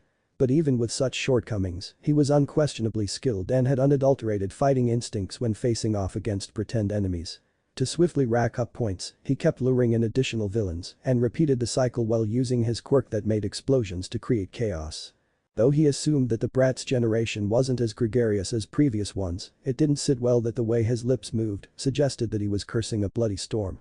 But, in all of that he said, turning to face the displays showing Gallery G. The examinees placed there were comparatively fewer than those placed in the other fight centers, and Aizawa, to be honest, had intended to distribute them equally throughout the battle centers. But, they were unable to do so due to time constraints, which meant that there was a greater chance to specifically record and follow the examinees who were currently engaged in combat. While Ejiro and J+RM, for instance, were adept at utilizing their quirks to fit the circumstances surrounding them, it was evident that he was the only one, as was Toshinori and the party that accompanied him. Ben Tennyson, the unidentified shapeshifter who materialized out of nowhere. He asks all of them, was there any news of individuals who could transform? The hero standing next to him said, not that I heard of, Eraserhead. And addressed him by his hero name. The answer came from a man who looked like a humanoid block of cement, with gray hair pulled back into a ponytail and black eyes. His lips were drawn upward, and his torso was uniformly blocky throughout. His hero outfit was a brown suit with shorts, an extended collar, and yellow stripes on the sleeve. He wore gray shoes with yellow soles as well. Another hero exclaimed, it's remarkable though. He was a thin man with spectacles and dark hair. His exposed teeth and wide blank eyes were a defining feature. The majority of his physique was hidden by a tan trench coat that served as his hero outfit. Into his trench coat, which disappeared into his helmet, was a skin-tight black suit adorned with many gold stripes. His black helmet included a gold jaw guard that culminated in a hinge joint formed like a circle where his ears were located. A second frame emerged from the hinge, crossing his cheekbones and coming together at the nose. Toshinori tilts his head and says, he looks a bit young though. Mr. Principal, don't tell me this was the person you were accounting for on our last meeting. Nezu says, maybe. Maybe not. In short. Just watch. I have a good feeling about this kid. Aizawa's expression was suspicious and suggested otherwise. He could see right away that Ben didn't seem like your typical child. The child raced right in without hesitation as soon as the Gallery G exam began, and he nearly effortlessly cut through a mock villain. It was a little unexpected that he was so emotionless while doing so, which kind of reminded him of himself, but what has happened to this child to make him so deadly, does he ask himself? Throughout the actual assessment, Aizawa observed him closely, observing how he dodged opponents and took their hits before navigating the terrain as lightly as possible. Unlike the other examinees, he was not walking around aimlessly either. He avoided areas where he may be ambushed, such as alleyways and corners, although this did not appear to be intentional. Rather, it was probably a result of habit from training or something similar on his part. Ben appeared to be a touch too headstrong, but he possessed fighting instincts and a cool-headed demeanor, which were excellent traits to have in a variety of circumstances. Even though the youngster had been staring at potentially lethal things, he handled them with the utmost care, effort, and accuracy. It was unsurprising that he remained composed in the face of the mock villains, who posed very little threat. It was surprising to him and some of the staff that he even showed some remarkable teamwork skills when he paired up with Ejiro and J+RM for the 0-point villain. Why haven't we gotten records of someone with abilities like his before? Aizawa continues to inquire. I don't even think he's shown us half of what he can do. And also that Midoriya kid. The one with the green hair. As he spoke those words, Toshinori froze a little, but only Nezu appeared to notice. The beat literally fell as the villains with 0 points showed up. Midoriya Izuku occupied one of the two fighting centers, while the unexpected transformer occupied the other. With a single, deadly blow to the face, Midoriya abruptly sprung up from the ground, smashing the 0-pointer onto the ground. But in the process, he broke both his legs and arm. Fortunately, Uraka, the girl he attempted to save, saved him. Nevertheless, he shouldn't have relied just on chance. It was strange, someone who had a quirk that caused them to damage themselves, or even one that they were unable to manage, would undoubtedly be a liability in the future. Their careers would be short-lived and unreliable for both of them. When his peers cast their votes regarding his performance, though, it didn't appear to be the case. Ben, on the other hand, without a doubt, could have handled the zero-pointer by himself. He'd shown off enough of his forms and their powers to suggest that, given enough willpower, he could have easily torn a hole clear through the enormous adversary. He appeared to be attempting to conceal his skills, probably in an effort to avoid drawing undue attention from both the staff and himself. It felt a little strange, though, as the purpose of the test was to demonstrate your quirk and your capacity for role-playing. The exams had ended moments ago by this point. He observed as Recovery Girl, another employee, attended to Midoriya's wounds. He had no other option than to escort students out of the cities if he were to check out both galleries, but he wanted to do so. Since he had to score the examinees, he was essentially prohibited from leaving the booth. Aizawa let out a sigh.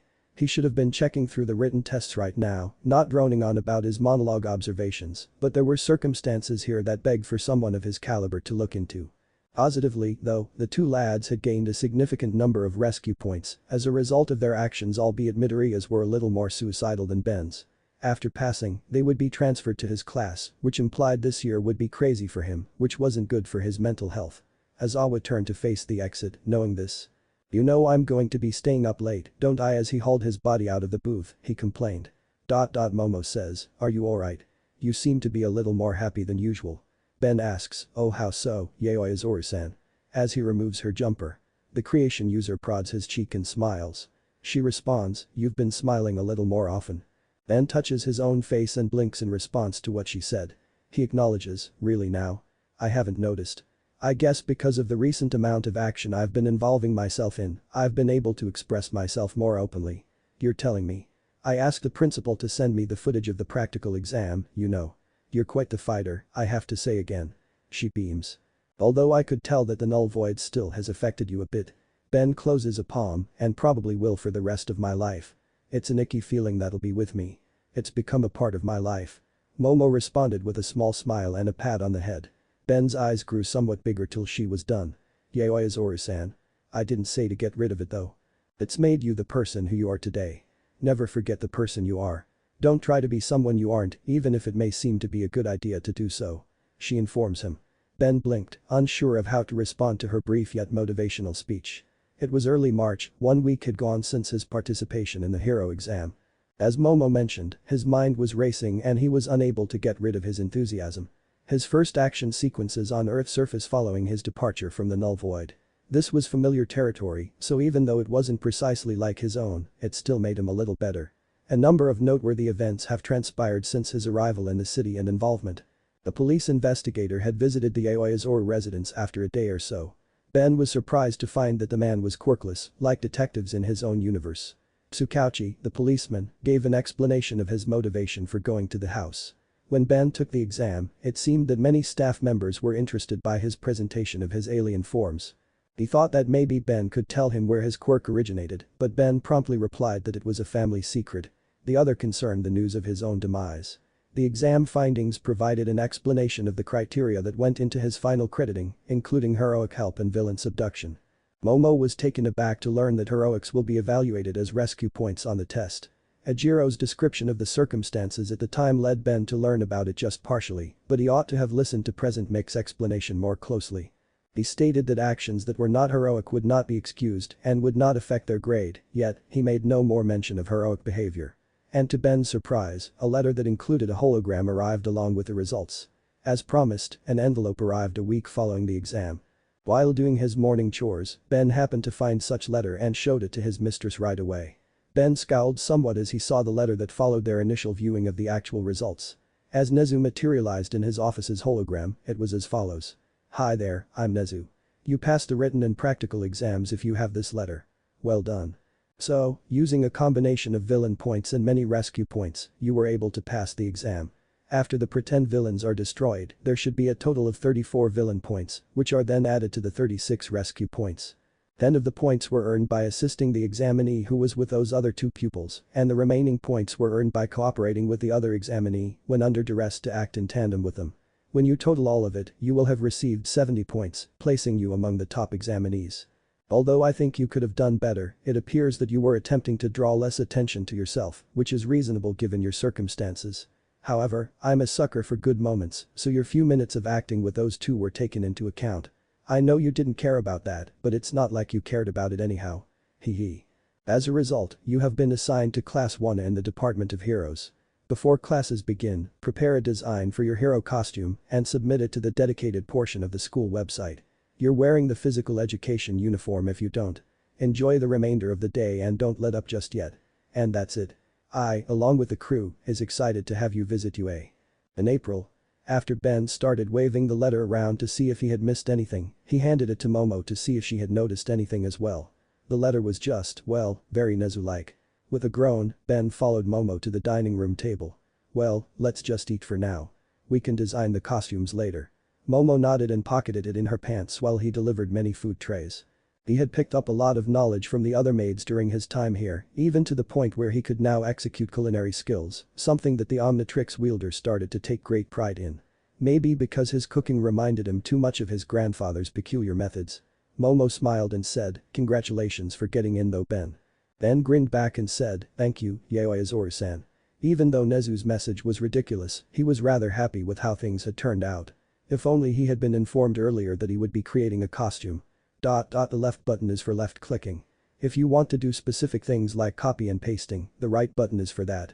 Says Momo. Ben was seated at a desk with his lover by his side. They were both staring at a computer screen at the moment, oblivious to sheets of paper bursting with patterns.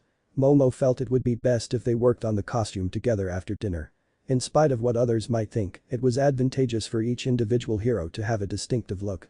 After example, recognizing a particular hero would require recognizing any conspicuous elements in the designs. But Ben wasn't sure if he really needed a uniform. That was the question on his mind, since his alien forms instantly developed uniforms of their own that correlated to Ben overall. Momo was able to persuade him that while his quirk was still categorized and labeled as transformation, people would be recognizing his human form before he transformed. Momo asks him again, "Well, the Omnitrix already generates a uniform for your transformations, correct?" Ben just gives a nod in return. "Then we need something that correlates to those then. The color schemes of my alien forms are in direct sync to the Omnitrix's color scheme. The white, black, and green colorations are what give the design to the creatures that I take the form of." Ben clarifies. Depending on the species, it could accommodate uniforms to various lengths. Such as? Momo asked, gesturing for him to go on. Some aliens don't require clothing, as it may inhibit their ability to perform. Others may be able to wear a full suit. If you watch the footage, you could see that those 3 forms were like that. Diamond Head's was a half-and-half bodysuit that only covered up to his torso and not his arms. Artiquana's trait is being able to use a beam of ice, so it'd make sense to cover up as much as possible. And the last one? That enormous dinosaur-like metamorphosis. Momo trembled a little at the memory of its enormity. That was Emiyn. I tend to classify names I give my aliens based on their traits. Emiyn has the ability to sextuple in size, so the Omnitrix provides a uniform that is able to adapt to his changes. He concludes with an explanation. "I see," Momo said, humming to herself a little while blinking as though she had an epiphany. "You're a fighter who can nearly adapt to any kind of situation, so how about?" Momo said. "What are you suggesting, Yaoi Azori-san?" Ben inquires. She gestured to him with a finger, her eyes shining. "Let's add a bit of utility to your human form then. Maybe a pocket for bandages and pain relievers. You already excel at combat, so why not focus on support then for your human form?" She proposes. "Support? That would be smart to have. Being a hero isn't always about gallantly facing a villain and fighting a battle." Ben responds. "That's right. A hero not only fights to protect, but also stays to support," Momo says with a grin. After talking over these few earlier concepts, Ben skimmed over the main design, trying to think of something to add. For ease of use and improved footing in the unlikely event that he had to fight in his human form, there were already boots designed to navigate through a variety of materials. On his hips were 2 pouches that could be used to hold supplies, these were fastened to the main jumpsuit. There were also slots in his shoulders that held drugs designed to incapacitate criminals, should the situation call for it. Additionally, there was a second function on the back. "Well, I'll be working on the designs with my quirk. Anything else you wanted to add before I finalize the prototype?" Momo asks her servant. Ben considers the concept for a moment before picking up a piece of paper. After about 5 minutes, while sketching down another idea, he gave the sheet to his mistress. She immediately assumed that he was reacting to her comment about how specific he was about the design he was going for. No object. Weaponry. This was a weapon designed to correspond with her proposal and be used on his human form. She looks at the boy in amazement, then nods. I'll see what I can do. You should sleep. In all seriousness, you're going to need all the rest you can get. She responds. Ben gives her a sidelong glance and turns to head to his own room. Momo turns back to her work after waiting for him to go. In the long run, it would be better for his performance if he went to bed early. This is because there would probably be an activity waiting for the pupils when they got to school. Momo was aware that Ben was a night walker, but these next few weeks would be crucial for sleep. She wanted to be sure, but maybe it was best to just let him handle that. He was strong enough to pass whatever exam they had. She stared at the colorization as she grasped the design in her hands. Would she be able to help a little bit here? Perhaps a little black and white would have been too boring. A green peacekeeping appearance. She put a pair of spectacles on the bridge of her nose and grinned at the concept. She was going to love creating this, she thought as she removed her shirt. Now it was the first day of classes. As per her routine, Momo had gotten up early for her 6:30 morning training. But Ben was not like that. In fact, he had risen so early that the sun was still down. His tendency of waking up in the most ridiculously early hours stemmed from his time spent in the Null Void, but in this instance it was especially true because he had slept in a lot more pleasant place than anything he could have found in that terrible void of red and black. Before everyone else in the house had woken up, he had prepared breakfast and packed Momo and himself a boxed lunch in his backpack. Not wanting to rush himself, everything was done at a relaxed pace. After all, Momo had arranged for a car to transport her to the school building, so the ride there wouldn't take too long. Ben, though, was careful not to give the incorrect impression. He was aware of his mistress's attempts to find people that accepted her for who she truly was, not just for the possessions she owned. She eventually agreed to allow him to arrive before her after considerable convincing. When he was done getting ready for the day, he went back to his room and looked at the uniform that he and Momo had bought a few days before. A light gray suit worn over a white dress shirt, dark green dress slacks and a red necktie made up the traditional male outfit. The shoulder area, portions of the collar, and the cuffs of the garment all had different navy blue markings. The school had no rules about shoes, so Ben donned his customary black dress shoes from his butler suit. Still, he made the decision to pack his trainers. Ben looked up as he walked out onto the second-floor corridor. Ben could see the trapdoor leading to the roof and attic, and he began to think of a way to kill time. It was 6:30 when I climbed off to the roof and noticed that the morning light was almost set.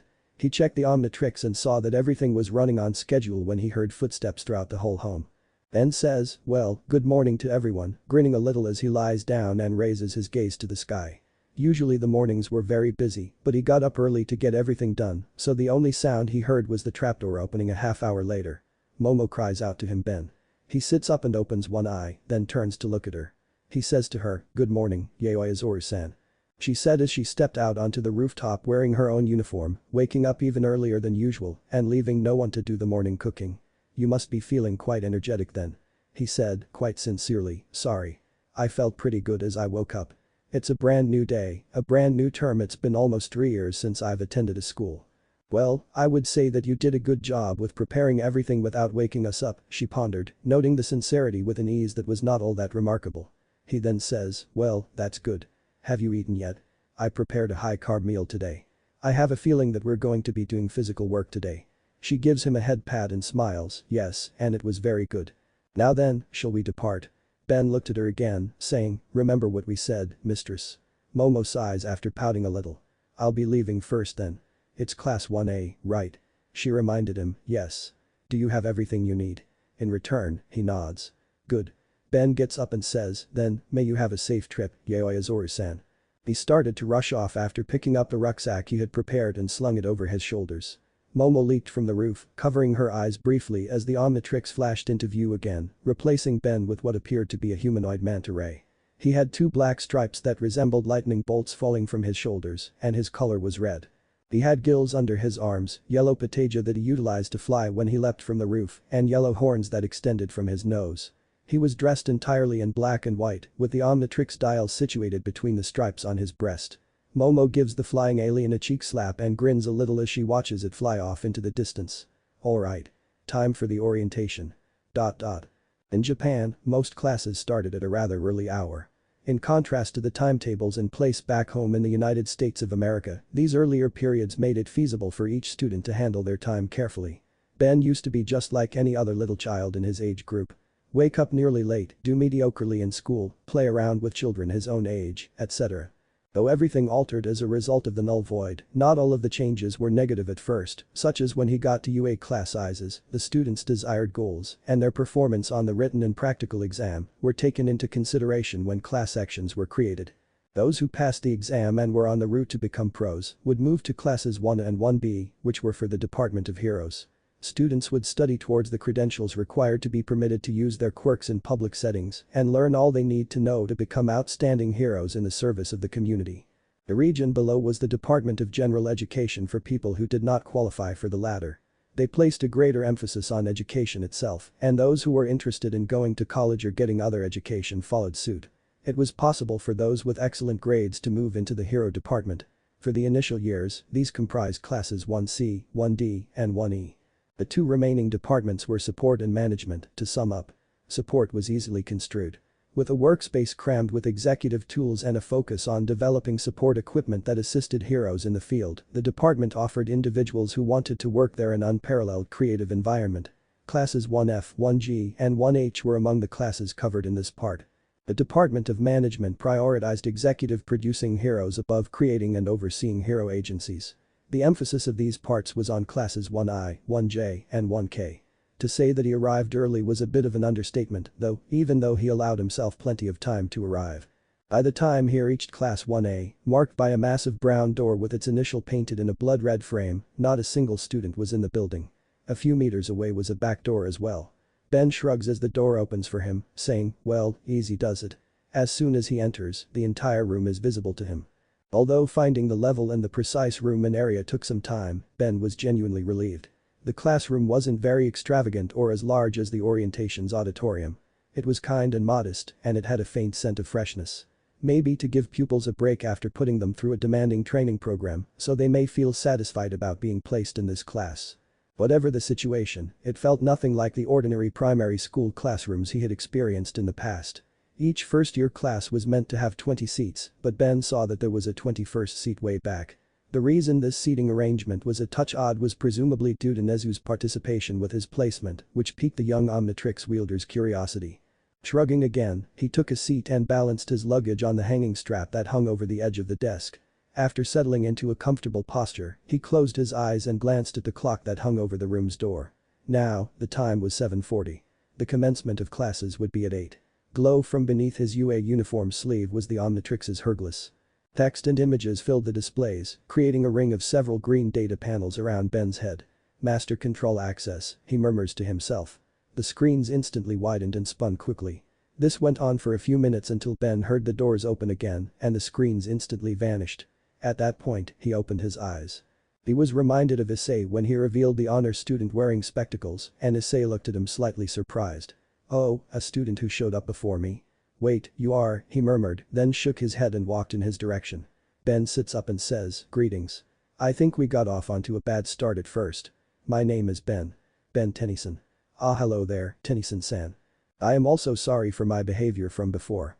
My name is Ida Tenya, and I hope we can get along." He grinned and shook hands with the Omnitrix wielder as he approached him. "I'm a little surprised that you're a foreigner though." Ben says, "I get that a lot." For the zillionth time. Ida gives a second smile, then glances at his seat. "Why are you sitting all the way in the back for?" "Pardon my suggestion, but it would most likely help if you were to move up." Ben gave a headshake. "It's fine, Ida-san. Let's just say I had to catch up to even take part in the exam, making myself having to learn more than what was necessary. I should be fine if I take regular participation into account for the classes." He explained the situation. The less studious should be up front. Ida appeared a little taken aback by those remarks, but he only grinned and nodded. "I see, you're quite nice to consider the matter of your peers around you. Let us both do well then." "Yes," Ben answered, observing as he moved to take a seat close to seat number 4, which was the rear door exit. Beginning at the front door and working their way down towards the bottom, the chairs were labeled. It was also towards the back, but Ben wasn't shocked that he was positioned there to preserve the opportunity for his future classmates to get a clearer picture on the board, given his tall stature and firm stance. As time went on, the number of pupils occupying the room and its chairs increased. Every now and then Ben and Iida would introduce themselves and share a few details with their new classmates. Since none knew the other very well, it was appropriate for everyone to converse. Actually, it didn't matter at the moment because they could all introduce themselves to each other when class began. That was the first exercise in every class anyway, so whatever at least what Ben remembered from his own school days, it should be alright. Ben's gaze naturally strayed to examine the appearance and maybe the quirks of his classmates. From his seat, he could see all of his peers, so he just took a moment to gaze at each one. There was a guy with a bird head, a guy with multiple limbs connected together with webbing, and a guy with tape-like dispensers on his elbows that were easily recognized by his outfit. Despite the peculiar features of a few of them, it was obvious that their placement here qualified them as heroes. Even after finding out that there was another class with about the same number of students, he handled this information very well. Over 40 youngsters had earned the right to be raised into heroes if he was assessing this correctly. It would be interesting to observe how each of these people developed as they moved through this institution. Ben had recognized a few of the people. Ajiro and J+RM grinned at him and strode over to him without any delay. "Ben, it's good to see you." Ben shakes his hand and says, "Likewise, Ajiro-san. It's good to see you too, J+RM-san." Before class started, the two became lost in a conversation. But just as they were entering a decent portion, there was a sound of feet smashing. It was J+RM who turned first, followed by the brunette and blonde. "So what now?" Ben let out an inward grunt. Was someone already causing trouble? Yes, just as he suspected. He was angry at the universe for providing the right response. Iida could be heard yelling, "Do not put your feet on the desk." Immediately, the focus of the class was shifted from itself to two particular individuals. One was Iida, who appeared to be sitting with his knees propped up on his desk and glaring and barking in a businesslike manner. Ben noticed that guy was rather familiar and recognized him right away. Bakugo scowled and gave Iida a mean look. Ben and the others could see the two in full sight, the brunette sighing, from where they sat. "This guy again," he squints in frustration. There's little doubt that this class would be entertaining if he was present. That was already tilting in a direction that was widely acknowledged, whether that was a good or negative thing. "Don't you think that it is rude to the UA upperclassmen and the people who made these desks?" Iida yelled. Bakugo furrowed his brow. He laughed smugly, taunting, "Not one bit. What junior high did you go to, you side character?" Iida responded with a scandalized expression. When Ben sees that it's the angry blonde, he frowns. He wasn't shocked that he was accepted into the class, whether it was pride or conceit. The second thing that undoubtedly set him out was his name-matching quirk. Iida initially responded in disbelief, but he eventually composed himself to respond. "I attended Emiyn Private Academy. My name is Iida Tenya." He mumbled, not even trying to introduce himself. "Emiyn. An elite then, HMPH." He had no intention of doing so, judging by the smug, sneering look he gave everyone else in the class. "Looks like I'll have fun crushing you." He yelled out in disbelief at his other students' remarks. "What? Do you truly aim to be a hero with that kind of attitude? Kids would cry if you swore at them like that." The obnoxious teenager had already grown tired of Iida and snorted as he looked rudely aside. But that nasty look seemed to be directed at one particular brunette. Iida followed with his gaze, naturally fascinated despite the fact that they were clearly at odds with one another. "Iida," mumbled Ben, and the entire class followed suit, locating a young man. He just smiles and says, "Hey, looks like Midoriya's here." Then, when he materialized at the door, everyone else turns to face said greenhead. That same young man suddenly became terrified at the unexpected influx of attention. The child appeared to be making an effort to get himself together to welcome them, but he was unable to do so when Iida turned to face him. Probably quietly relieved that he was no longer with the obnoxious teenager. Iida said, "Good morning. I'm from Emiyn Private Academia." The anxious teenager cut me off. "And my name is." Iida trailed off, obviously taken aback by the interruption. He stopped moving and stayed motionless like a statue, perhaps thinking about what to do next. "My name is Midoriya. It's nice to see you again, Iida-kun." He smiled, pleasant but awkwardly, and Iida seemed to get his bearings before going silent in thought. "Midoriya, you discovered that the practical test held a deeper meaning, didn't you?" With some students taken aback by the revelation, he exclaimed, "I had no idea. I misjudged you. You are superior to me, as much as I hate to say that.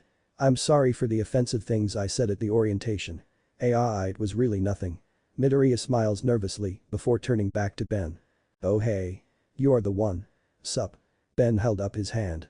It seemed that Midoriya and a few other pupils, including the obnoxious teenager, were a little perplexed. They stayed silent in the hopes of discovering what and why they were missing. Ben was not so perplexed, he had discovered the rescue point system on his own. Nevertheless, based on the expressions on those few pupils' faces, he deduced that they had passed the test using just false villain points. particularly Bakugo, who appeared the most perplexed. Ben could tell just by looking at him that he was trying to piece together what he had missed on the exam. He lays his chin on an arm and smirks, saying, "Ha, bullies will be bullies." With just the villain points he had passed. Ben surmised that, given his destructive quirk, he was at the top of the villain point category. If the obnoxious kid could change his attitude, he may emerge as a hero deserving of recognition. Uraraka, the final missing student, was ready to walk into the room, but it seemed that Ben had missed her entrance because he was so focused on the blonde teenager. "Go somewhere else if you want to play at being friends." Ben actually got to his feet when he heard the drowsy voice stop their activities. Its menacing tone made him think of a certain alien warrior. On the other hand, Midoriya had peered over the cheerful girl's shoulder downward and noticed Aizawa lying on the floor in a sleeping bag, a dull, yellow one. At that, well, her expression had altered to one of silent panic. "Is that a sleeping bag?" he exclaimed, causing Uraraka, Iida, and himself to all perspire in disbelief. Aizawa held his stance, not even blinking. He opens his bag slightly and takes a swig from a tiny plastic juice pouch, saying, "This is the hero course." The three stare in disbelief for a moment before he gets up and leaves the bag entirely. He sighs, "Sheesh, it took you 8 seconds to shut up completely. Kids, time is of the essence. All of you need to brush up on your manners." "Talk about blunt," Ben says, chuckling to himself before blinking. Midoriya blinks in shock. "Wait, this is our teacher? Is he a pro hero too?" Entering the classroom, he gave every student a once-over, and Ben saw that his eyes were on him a little longer than the others as the 3 standing students went back to their seats. "Hi, I'm Aizawa Shota, your homeroom teacher." He spoke languidly, showing little emotion, except in a slight twitch of his eye. "Nice to meet you," he said. He delved into his sleeping bag and produced a physical education uniform, which consisted of a short-sleeved navy blue shirt with a white stripe and red trimmings, along with matching trousers. Everyone else seemed to respond with a little amazement and/or shock at this. "Alright, this will happen quickly, so put this on and get to the PE fields," Aizawa says, gently blinking as he hands out uniforms to everyone. Momo and Ben exchange glances, and his mistress arched an eyebrow. I suppose his intuition was correct. She pondered. Ben, however, was uneasy about this. The Omnitrix would be revealed because of the short sleeves on this attire, so he simply hoped Aizawa wouldn't ask him about it. "Alright, but what about the ceremony for entry Kaminari Denki?" a student inquired, but he was not answered. When Aizawa abruptly announces, "Okay. So we're going to be doing a quirk apprehension test." Everyone reacted adversely, and they all gathered outside after donning their PE uniforms. "Hold on. What about the ceremonial at the entrance? How about the orientation?" Uraraka shouts inquiringly. "I was requesting that previously." Aizawa turns his back on everyone and moans, but Kaminari yells in agreement. "This is a place meant to train future heroes, after all, so if you're going to be a hero, you won't have time to be attending lively events like those," the man says. "Our unrestrictedness is what makes the United States of America unique." As he turns to face the row of track lines in front of them which appeared to be distance markers for some sort of throwing activity, the brunette sweated and said, "Yeah, but aren't there heroes that do attend to those types of things in their free time?" The other students appeared to have agreed with her. "I assume you can view these items here. You guys ought to have been engaging in these activities since junior high," he says, gesturing down to them while displaying a tablet-like gadget that is loaded with different trial-style tasks. Ben looks interestedly at Midoriya, physical fitness tests where you weren't allowed to use your quirks. Nowadays Japan still uses statistics based on scores gathered from tests like these to conduct averages. Midoriya continues. As she turns to face Bakugo, Aizawa responds, "That's right. Bakugo, you were at the top of the results for the practical exam, yeah?" That gets an eyebrow raise from the blonde, but she nods. "What was your best result for the softball throw in junior high?" he proceeds to inquire. 67 meters, he responds. Since it was the system they used in America, Ben converts the distance from meters to feet. He knew, of course, that using meters and similar devices for measurements was standard procedure. "Roughly 220 feet, he replied. Aizawa offers, "Okay, now try to use your quirk while doing so." While removing a softball. This ball will survive through pretty much anything. After removing the item from his palm and giving it a quick glance, Bakugo moves on to the next circle. He snorted and shot Midoriya a menacing look. Then he moved into the circle that was marked in chalk. Aizawa gave the order, "You can do whatever you want as long as you stay within the circle. Hurry up. Give it all you've got." Bakugo calmly inhaled, extended his throwing arm, and looked straight ahead. "Alright then." Using his body to project his body like a professional baseball player, he swung his body back for a brief moment before hurriedly rushing forward, overlaying his face in a deadly manner. Ben sensed a trace of blood, but this wasn't bloodlust in the slightest. This bully was unaware of the experience of bloodlust. He cried out, "Die." As he hurled the ball, sending the remarkably undamaged object skyward in a perfectly timed explosion. It drifted in the sky and rose above the low clouds, but a few seconds later it crashed down to earth like a little bouncy ball. Ben saw Midoriya tremble a bit. Based on Bakugo's statement, it appeared to be a characteristic term. Aizawa measured the ball's length as it fell and discovered that it was an astounding 705.2 meters. Knowing your maximum is the most rational way to form your foundation of being a hero. He clarifies. Ben glanced at Momo, who appeared to be starting to become enthusiastic about this too. Oh my god, that's a long way. Haminari chuckles uneasily. Ashido Mina, a different student, exclaimed, but this looks super fun now. Her eyes were yellow, her sclera was black, and she had pink skin and hair. 2 yellow horns stuck straight out of her head. Siro Hanta, a male student, beamed and said, yeah. We can finally use our quirks for something fun. His black hair was now revealing his cylinder-shaped frame around his elbows. This is what it means to be in the hero course. Huh. Fun, huh. Murmurs Aizawa. Everyone stopped smiling with excitement and Ben and Midoriya notice his shift in tone. You lot all have 3 years to become heroes and that isn't long. You really think you'll have that kind of mindset for that entire time? Everyone gulps in response, satisfying Aizawa's response. He smiles more and more and says something horrible. Alright then. Whoever comes in last place in all 8 of the tests will be judged to have no potential. They will be punished with immediate expulsion. Ben's face was filled with mistrust while everyone else looked at him in shock. There was no reason to take this action. What goal did he have in mind? How could he have known that would appear out of nowhere? Was it because this lesson was being treated as a joke by all? Ben was aware of the true difficulty of being in the field, but they only had 3 years. More than enough time to reach adulthood. Why was that penalty necessary if it wasn't needed?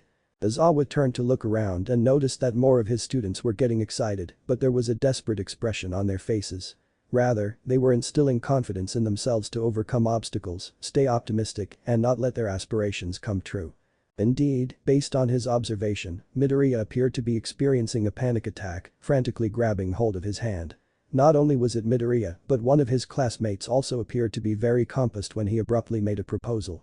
Ben was genuinely confident that he would pass most of the tests if he employed his forms, and he had a special form that was ideal for the ball toss. His main objective was to pass without making too much of an impression. He could already see that Aizawa was staring at him with, to put it mildly, disdain. That plus the fact that he passed the test with a narrow margin even though he finished last in the majority of them, should have cleared him. Aizawa then raised his voice once more as the other students kept mumbling and fidgeting. He wanted to keep up this front a little longer, this time with the intention of applying pressure to Ben as well.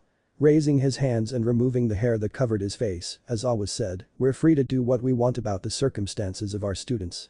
Ben and the other students stared at it, seeing in it the sadistic pleasure he would be deriving over the next few hours. Welcome. This is UA's hero course. Ben cracked his knuckles and smiled, something that Midoriya and a few other pupils noticed. Alright then. I agree. He said. Natural disasters, big accidents, and selfish villains.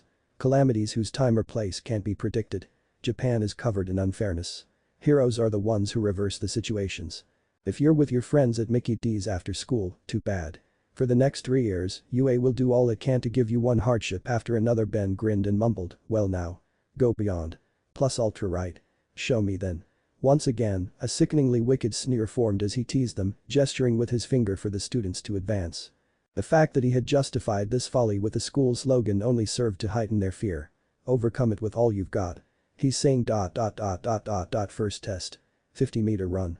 Onto the track portion of the fields, where a robotic recorder was placed precisely where the lines ended. The little robot voice said, on your marks. Get set. Asui Tsai, a girl who behaved like a frog, and Iida lined up for the first exam. Ben waited for his turn, unable to help but sigh in mute contempt. Though he was still unable to fully comprehend Aizawa's plans, he was eager to take action at this point. Go.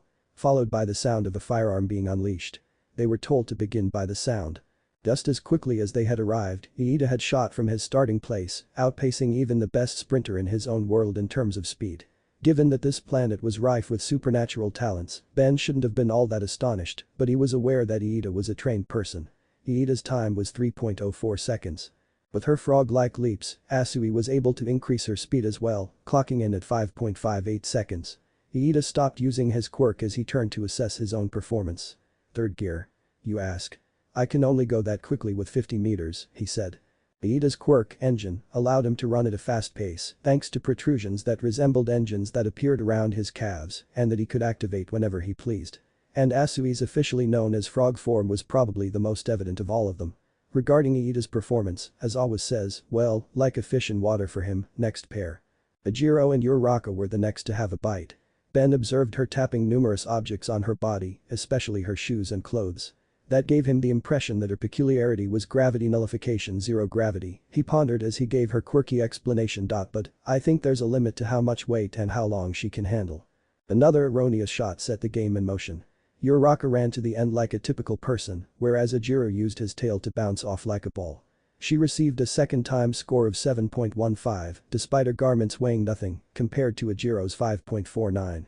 Observing how his classmates' quirks functioned was interesting. Ben could honestly see this as something to be excited about, despite what everyone else felt. The following contestants were Aoyama Yuga and Mina. The latter had the build of a young prince, with a slender frame, slightly long blonde hair, long eyelashes, and beautiful eyes. Ben saw that he wore a buckle that looked like a ring. He leaped as the fictitious gunshot went off, and out of nowhere, he discharged a laser from his midsection. Indeed, the naval laser was his quirk. Ben timed it though, and it was over in about a second. His landing on his back startled Mina, who blinked in disbelief as she sprinted past him, outpacing him by about half a second. My tummy hurts when I shoot it for more than 1 second. He laughs.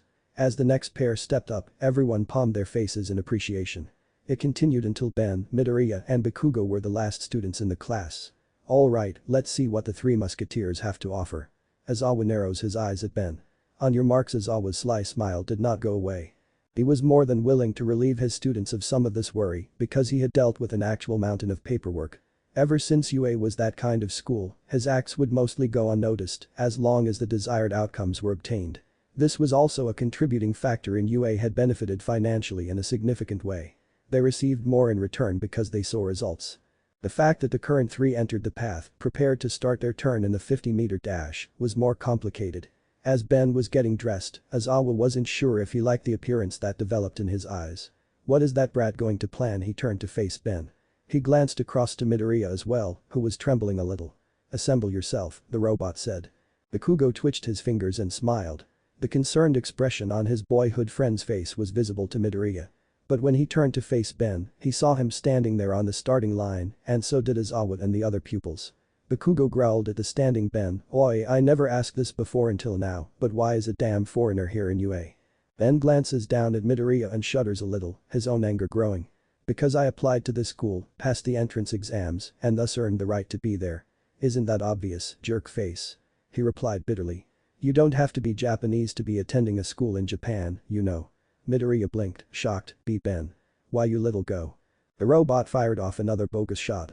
Bakugo blew a packet of explosions behind him and turned his face back to the front, growling fiercely. He yelled, "Shiklakeaya." Midoriya dared not look back as his acquaintance started to dart ahead of him, his entire focus being on him. Just as he turned to look at Ben, a green light suddenly blinded him.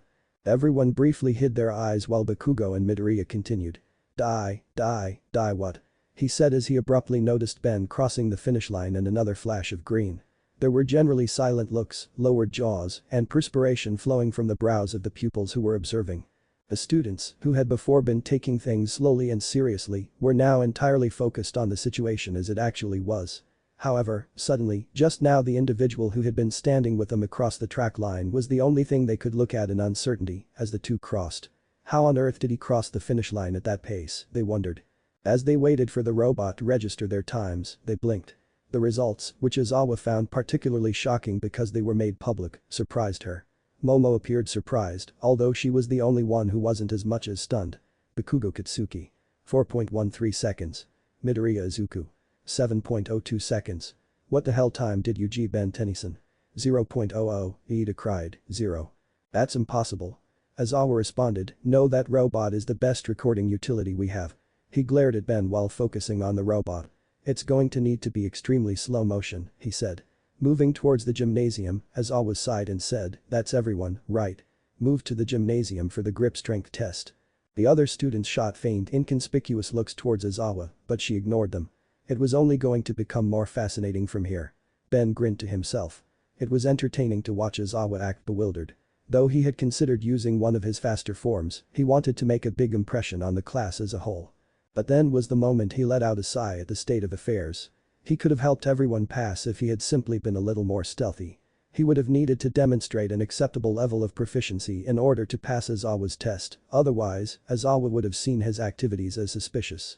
The tests that followed proceeded a bit more easily. The grip strength test was the subject of the second one. Since his aliens needed more physical strength and other human-like characteristics for these next few matches, Ben made the decision not to deploy them. He saw that Midoriya seemed to trend more towards the typical category, which really seemed to alarm the greenhead greatly as the tests went on, while some of the other pupils showed outstanding ratings because of their quirks. Ben grunted as he recapped his scores. The standing long jump was the first test he mentioned in relation to all the others. Because he had survived in the Null Void, he possessed remarkable leg strength. In fact, those of Aoyama Bakugo acknowledged him, with the latter using his blasts to almost fly across the sand pit. A similar outcome occurred during the side steps, which, in spite of his human limitations, he performed extremely well. Even while none of these scores had garnered much attention, particularly since the Bakugo adolescent had outperformed the rest of the class in terms of overall score, they were nevertheless significant enough to cast doubt on the majority of the class's results. From Bakugo's scores, Midoriya had always taken the other approach. He was currently positioned at the base of the hierarchy. Due to his gender, which gave him a little extra strength during the grip test, he had only been able to pass a few of the other tests. The green mop of a teenager undoubtedly had more abs than most of their classmates, possibly even more than the untamed Bakugo. Nevertheless, the anxious teenager was not doing well at all. Was it insecurity about oneself? Absence of distinct visuals to concentrate on the goal. In any event, Ben was in the dark for the time being, but maybe he would find out later. Zero said, "That's amazing. She got infinity." At last, Ben looked interested in one of the activities. He was startled out of his reverie when Uraraka's throw caused the students to cheer in amazement. The sixth test was about to begin. Ball throwing. Ben assumed that because of her quirk, reaching infinity would be like a chore, even though everyone knew it was an insane figure. It didn't make much sense for her to reject the effects of gravity on an object, but this was a different Earth. Maybe in some way her quirk also cancelled momentum. Since anything would just start to circle around the Earth if it lost its gravitational pull. Ben would need to investigate that. Aizawa called while casually glancing at his billboard, "Tennyson, you're up next." Despite not caring about the seating arrangement, he chose to place him behind Uraraka when he noticed her infinite score. The brunette nodded and moved into the well-known ring that had been made in chalk. He then picked up the extra replacement baseball that they had set out from the floor. A stare was directed at him by the Bakugo, but he chose not to try to provoke him anymore. Naturally, that didn't work, since his lack of awareness about the glares simply made them more intense. He gave her an internal smirk, which made Midoriya swallow. The mop-haired teen says, "I think Kaken's gonna go ballistic at this rate." Aizawa advises Ben to go all out on this one. He looks at him and says, "All out, sir. I know you've been trying to balance your scores in between using your human form and your transformations. It's been giving me this eerie thought that you're trying to help some of your classmates pass." He raises his arms. Ben shrugged, a little impressed by his observation. Ben asks him again, "I guess I can't help it then. As long as I don't leave the circle, right?" He gave her a small grunt, but it was more than enough to move her towards Ben. "Well, I'll take that." He grinned. He rocks his whole body back, tightening his grip on the ball and turning to his right. But as soon as he did, Aizawa gave the child a fierce look, his hair flying up and his eyes glowing crimson. This was spotted by Midoriya and a few other classmates, and the green-haired teen's gaze wandered in realization to the identity of Aizawa. That red glow, those weapons around his neck that resemble bandages. Is he an eraserhead? He lets out a gasp. He will turn off Ben's quirk as soon as Aizawa's plan to counteract Ben's quirk had, however, backfired because Ben's body was blocking the Omnitrix dial's glow, which flashed green just as the young player was ready to toss the softball. Everyone shielded their eyes from the brightness, but when they saw Humingausor in his place, some people's eyes widened, jaws dropped, and some nearly passed out. The Vaxasaurian sextupled in size just before he tossed the ball, barely keeping one foot on the circle, while he roared and threw it as hard as he could. The waves of wind that crashed into the people behind him signaled the welcome retaliation. Aizawa arched an eyebrow in curiosity, but more than anything, shock from his vision. He had come to believe that his physical transformations were merely a quirk that fell under the category of transformation. Thus, why was I unable to remove it? He scowls at the enormous monster that resembles a stegosaur. Aizawa was forced to remain silent since he was positive the students would have seen his bandaged mouth. His surprised mouth was hanging open. This child, this unexpected shapeshifter, had used a transformative quirk that appeared to be defying some physics law to toss a softball hundreds of meters. More astonishingly, as he continued the gesture, his mobility essentially stayed the same despite his growing girth. Glancing down at his machine, Emiyn's score was the product of pure, raw, unadulterated strength, even in comparison to the likes of Bakugo and Uraraka, the former and later exploiting physics and supernatural causes. Momo was smirking slightly proudly from a distance while her teacher cast a shadow over her. 876.98 meters, almost 900, huh? Emiyn says, clasping his hands. Interesting. Aizawa was certain that the brat could have thrown the ball much farther, which was frightening. When he first grabbed hold of the ball, he exuded confidence and did it with an elegance and finesse that even the most well-known of the power-developed quirk users could only envy. But this just led to further inquiries. He only displayed a few forms throughout the practical exam, including this one. If they could all be as helpful as this one, Ben Tennyson would have had the highest chance of being taken into consideration. A single-man army. How many guises does this child possess? As Emiyn turns back to Ben and moves back towards the other pupils, he asks in silence. Aizawa snarled as they practically swarmed him with questions. He yells, "Yaoi Azoru, you're up next." Bushido smiles and says, "Good luck, girl." With cheers and smiles, several other students joined in, including Ben, who grinned at his classmates' camaraderie. Now if only Riteed Kirishima would quit poking his head. Aizawa checked her profile and gave her a curious glance. A quirk that, as far as she knew, let her make any non-organic object. It would be easy to target someone with such a quirk as anyone with any path. She was free to pursue anything she chose or the science departments. Her quirk was ideal in every circumstance. She and Todoroki Shoto, another student in his class, had been admitted on recommendation. Maybe she would go find the boy later so she could contrast and compare their uses of their quirks. It would be a wise decision given that wham. Staring back at Momo, or rather, Momo's creation, Aizawa was forced out of his reverie by the shrieking echo of an explosion. She definitely won the prize for creativity when it came to loading her ball into a missile launcher, of all things. Despite the parallels in ideation, this strategy was far more rational than the one Ben had chosen, and he could not fault the outcome. Aizawa glanced at his tracker's numbered result. He yells, 707 meters. Momo dries her hands and smiles. A commendable distance that was just shy of Bakugo's score but still fairly close. Since both of them relied on explosive force to accomplish their objectives, it wasn't shocking that the teen's explosion, whose primary power was the usage of explosives, could travel farther than a man-made object. He cries out to Midoriya, the young lad, "Alright, you're up." Midoriya glances at the pro hero, swiftly retracting his smiles towards his classmates. He said, yes. Coming. With a confused expression on his face, Midoriya was holding the ball in the chalk circle when the young Omnitrix wielder blinked and looked at him. What's the matter with him? His curiosity was piqued when he heard Iida's voice next to him. Iida said, echoing Ben's first impressions of the teenager, "It doesn't look good for Midoriya if he continues like this." Bakugo grinned and said, "Ah. Of course not," grabbing attention by pointing at their anxious classmate. "He's a quirkless small fry, you know." Quirkless. Each person blinked. Iida became shocked by this and looked at the assertion with disbelief. "Quirkless? Are you not aware of what he did in the entrance exam?" "Ah," Bakugo said with a perplexed look. Iida's reaction seemed to indicate that Midoriya had put on quite the show at that point. He murmured, "What did he do?" "You know what, I'm going to take a look," as the Omnitrix began to flash. Midoriya had more than enough attention from everyone to be able to change without anyone being bothered by his typical burst of green. He was replaced at this point with a little more human-like alien shape. He was a little taller than Shoji and had one green eye and black skin in the center of his head. He had 2 antennae and the tips of his tails were each plugged. He possessed 4 fingers on each hand, each with a corresponding plug on the tip. There was a white and gray stripe running down his chest and he only had 2 front toes. He looked over his left shoulder and saw the Omnitrix dial. What caused Midoriya to become anxious suddenly? Was there something quirky about him? If he didn't have one, then how did he pass the practical exam, he thought as he started to perceive things from his perspective. Feedback, come on.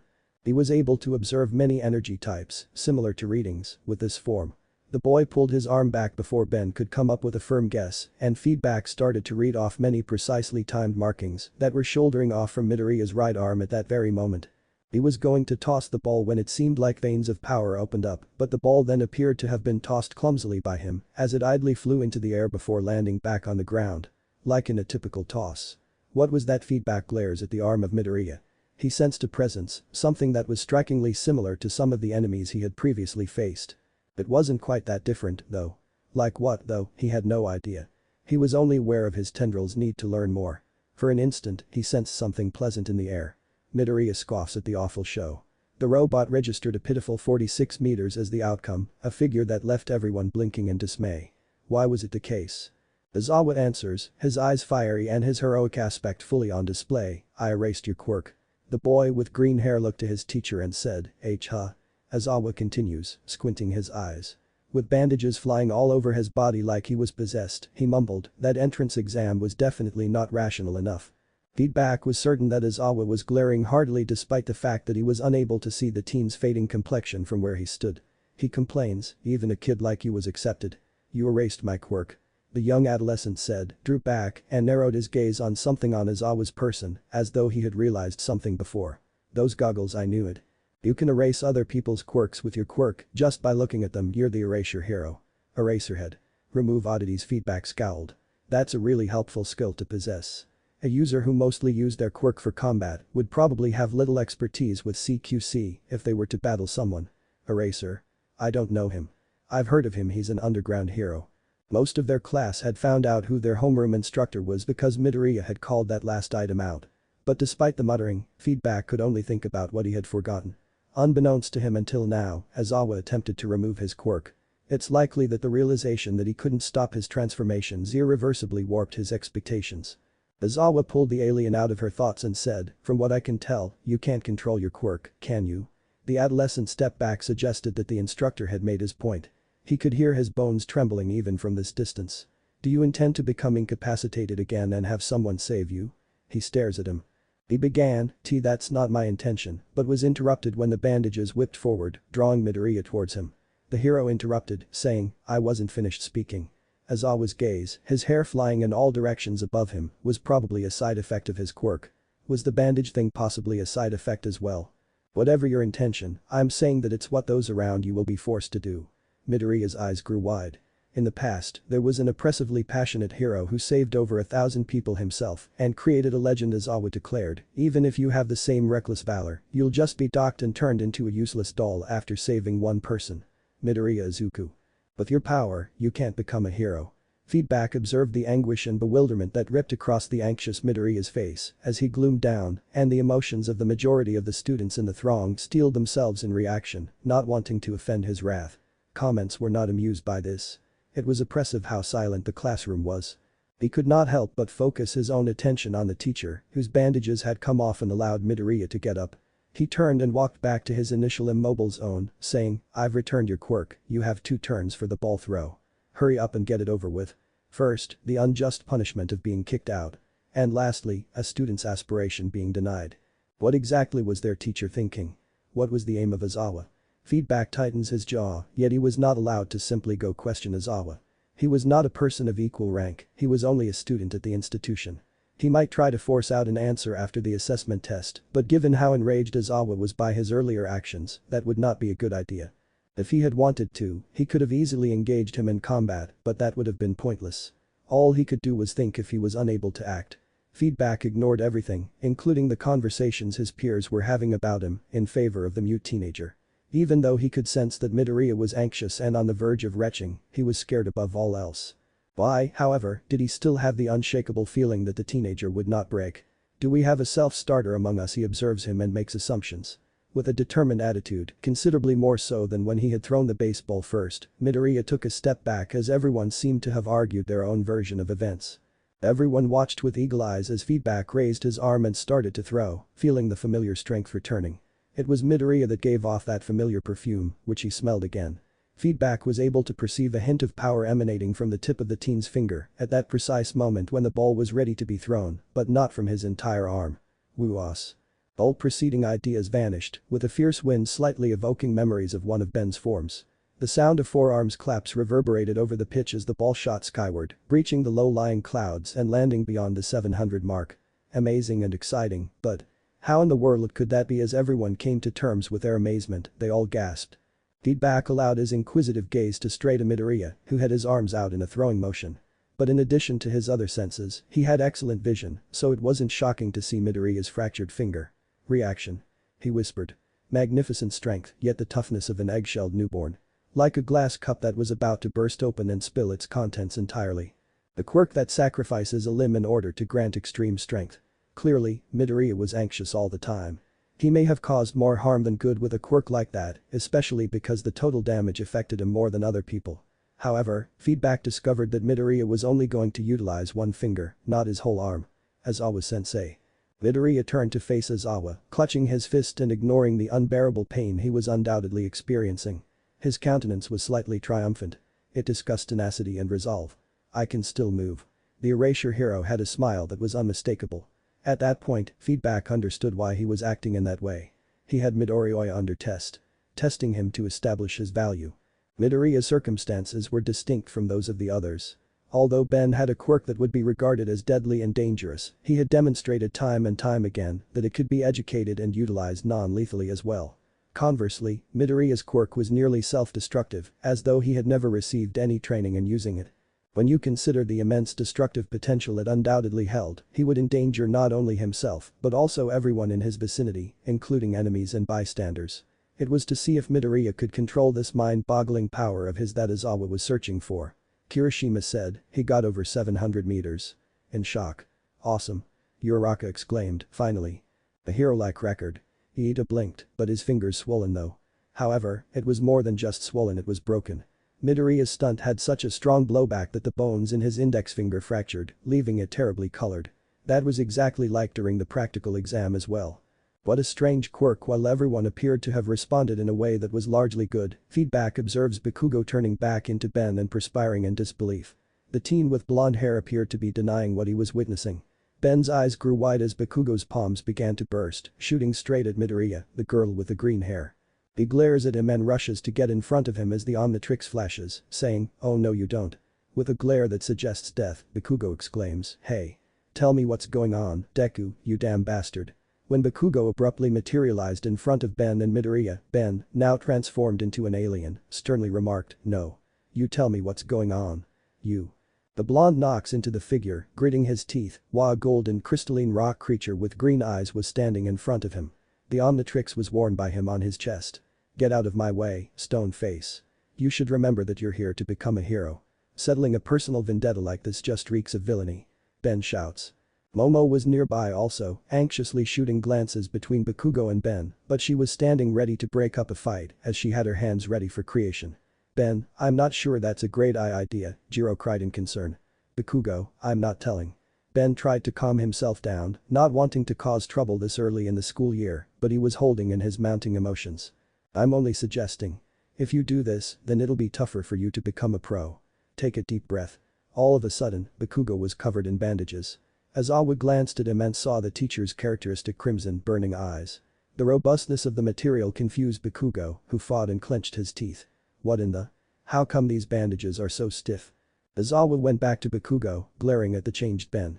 "They're weapons for capture made of carbon fiber woven together with metal wire made of special alloy," Aizawa asserted. Aizawa's eye twitched. "Geez, don't make me keep using my quirk all the time. I have dry eyes, for heaven's sake." It's a huge waste, given how incredible his quirk is. Everyone was thinking the same thing as Aizawa kept Bakugo restrained. A little while later, he sighed as the bandages came off of Bakugo and were placed back on him, saying, "We're wasting time. Proceed to the following exam in the gym." He sighed as he turned away, returning to human form, but Ben could not help but notice something about Bakugo. There was wrath, hate, irritation, astonishment, and even, to some extent, betrayal, in his eyes. "I don't know the history between those two, but if it's so bad that he'll attack him, maybe I should find out about this for myself," he thought, his countenance growing more intrigued. He's got to learn to control his temper. Ben stood with the other students on the track field after the ball throwing test was over, thankfully for the class, since Bakugo had cooled down a bit. The subsequent trials proceeded somewhat more amicably, with Ben scoring slightly above average in the sit-up challenge in his human form. He figured it would be a little awkward to be exercising in his alien forms. Since there were no other students to spot him, Aizawa had to do so himself, and it was because of this close proximity that he heard him lament the non-even number of students in a class. The next exercise was the sitting toe touch, which he performed above average in. His body was flexible enough to help him with his freestyle fighting style and to adjust to other techniques if needed. Azawa didn't complain, but he had to put in some work to place himself in a solid ace position. The long distance run was a little odd to be, but that was more because he had just jogged his way towards the end instead of running full power from the start. Not only her, he was certain that a certain wheezing girl with an earphone sent him a dirty look at that, but a lot of the students found out they were not as strong as Ben, the Omnitrix could not hold it against them. Living in the Null Void was like living life to the death every step of the way. Okay, I'll quickly tell you all the results. The total is simply the marks you got from each test. It's a waste of time to explain verbally, so I'll show you the results all at once, Azawa said, yawning as he glanced down at his device after the tests were over. Ben looks at Momo, who just shrugs and smiles. This implied that there was no need for concern at that time. For anybody, really. After pressing a button on the apparatus, Azawa saw the scores appear on a holographic chart. Ben was only one spot ahead of Tokoyami, a classmate, in 5th place. Ben got along rather well with the teen with the bird head, but the latter was shocked that Ben thought it was nice that he looked the way he did. He turned to look at the impolite teenager and saw that, surprisingly, the blonde one was not grinning. But the tiny scowl, Bakugo turned his back on Ben and shifted his attention elsewhere. He grinned. Fortunately, the teenager was stopped by Azawa, so he wasn't going to initiate anything right away, but he hoped that his behavior would change soon. It would become an issue if it became worse. It was clear that Bakugo was skilled at manipulating his quirk. From his creative motions in the initial evaluation test, anyone could tell. Really, all he had to do was work on that mindset. Although Ben wasn't shocked to see Midoriya in 21st place, he was taken aback by how his pals fared. Despite not being as athletic as the others, Jiro and Ajiro both managed to place very high on the leaderboard. The quick look towards Midoriya saw the teenager looking down at his closed hand, defeated. Ben wasn't sure why Midoriya was acting so dejected, maybe he misunderstood what Azawa had said. They had to finish last in every exam. Midoriya did not finish last in the ball toss, for sure. With a sly smile, Azawa pushed the button once again to reveal the final scores. He yelled, "By the way, I was lying about the expulsion." A crazy smile appeared shortly after. It was a rational deception to draw out the upper limits of your quirks.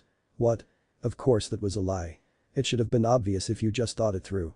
Momo raises her arms involuntarily. You didn't really think he would do such a thing on the first day of school, did you? Todoroki explains, if you think about it, it was kind of obvious. Ben turned to take a closer look at him. He had a burn mark on his left side and his hair was split half red and white. He was heterochromous, with black on the right side and blue on the left. Azawa slipped the device into his pocket and applied eye drops, as most of the students quietly applauded and struck up a conversation with one another. With that, we're done here. He then instructed you to leave. There are handouts with the curriculum and such in the classroom. When you get back, look over them. Before turning to go, he pulled a slip from his pocket and gave it to Midoriya. Midoriya snatched the sheet and the man turned away, saying, Midoriya, have the old lady fix you in the nurse's office. He glanced at the other students and said, just a reminder, tomorrow will be packed with even more rigorous tests. Prepare yourself. That goes for the rest of you too. Everyone breathed a sigh of relief as he was out of sight. With slight laughter, Kaminari and Kirishima started conversing with each other. During this period, a few other pupils made sure to properly account for each other. Uraraka moaned, oh, I thought I was going to die. I'm not the type of girl to excel in physical activity. Iida argues, it is good if you invest in it though. A hero must always be able to be on the move. You never know when something might attack you. For all you know it could be something underneath your bed. I find it difficult to accept that, Midoriya grinned and gestured with his finger. Ben's broken index finger caught his attention. He cupped his chin and scanned the surroundings for any quiet spot. Ben approached the green-haired adolescent and gave her a shoulder tap after recognizing one of these spots while everyone was engrossed in conversation. He says, hey Midoriya. Got a second? The teenager looks away from Uraraka and Iida and blinks in shock. Ah, Ben. You really surprised us during the ball throw, you know. He beams. Iida adjusts his glasses and nods in agreement. He started to shake Ben's shoulders and said, especially during the 50-meter dash. How did you get a time of 0 seconds? I must know. With a small sigh and a smile, the brunette turned back to face Midoriya. Well, maybe another time. Midoriya, can I speak to you for a second? He asks once more. Oh yeah. He blinked. The two met at the school gym. Even though Momo and a few other kids were a little intrigued by the two's get-together, they gradually ignored them and continued to stand in the shade. Midoriya asks, so, what did you want to talk about? He was sincerely interested. Someone wanted to talk to him and their quirk was the power to change into other beasts. He gestures to the affected hand and says, well, first. About that injury. He takes a small swallow and says, oh, what about it? Ben saw the hint of uneasiness that surfaced for just a brief moment. Ah, don't worry. I'm just offering to help heal that finger. He waves a hand. Midoriya asked, looking curious. Huh? How? Ben shrugs. Do you have a form for that? Well, sort of. Don't tell anyone though, alright? I don't want anyone to figure out about this. He murmurs. The mophead takes a big swallow and nods. Alright then. Midoriya instinctively shielded his eyes from the Omnitrix's flash, only to open them again a moment later to see Ben transformed into a different figure. He had changed into an extraterrestrial robot with copper skin, black stripes, and a clear piece of green circular glass on his chest that showed off the gears inside of him.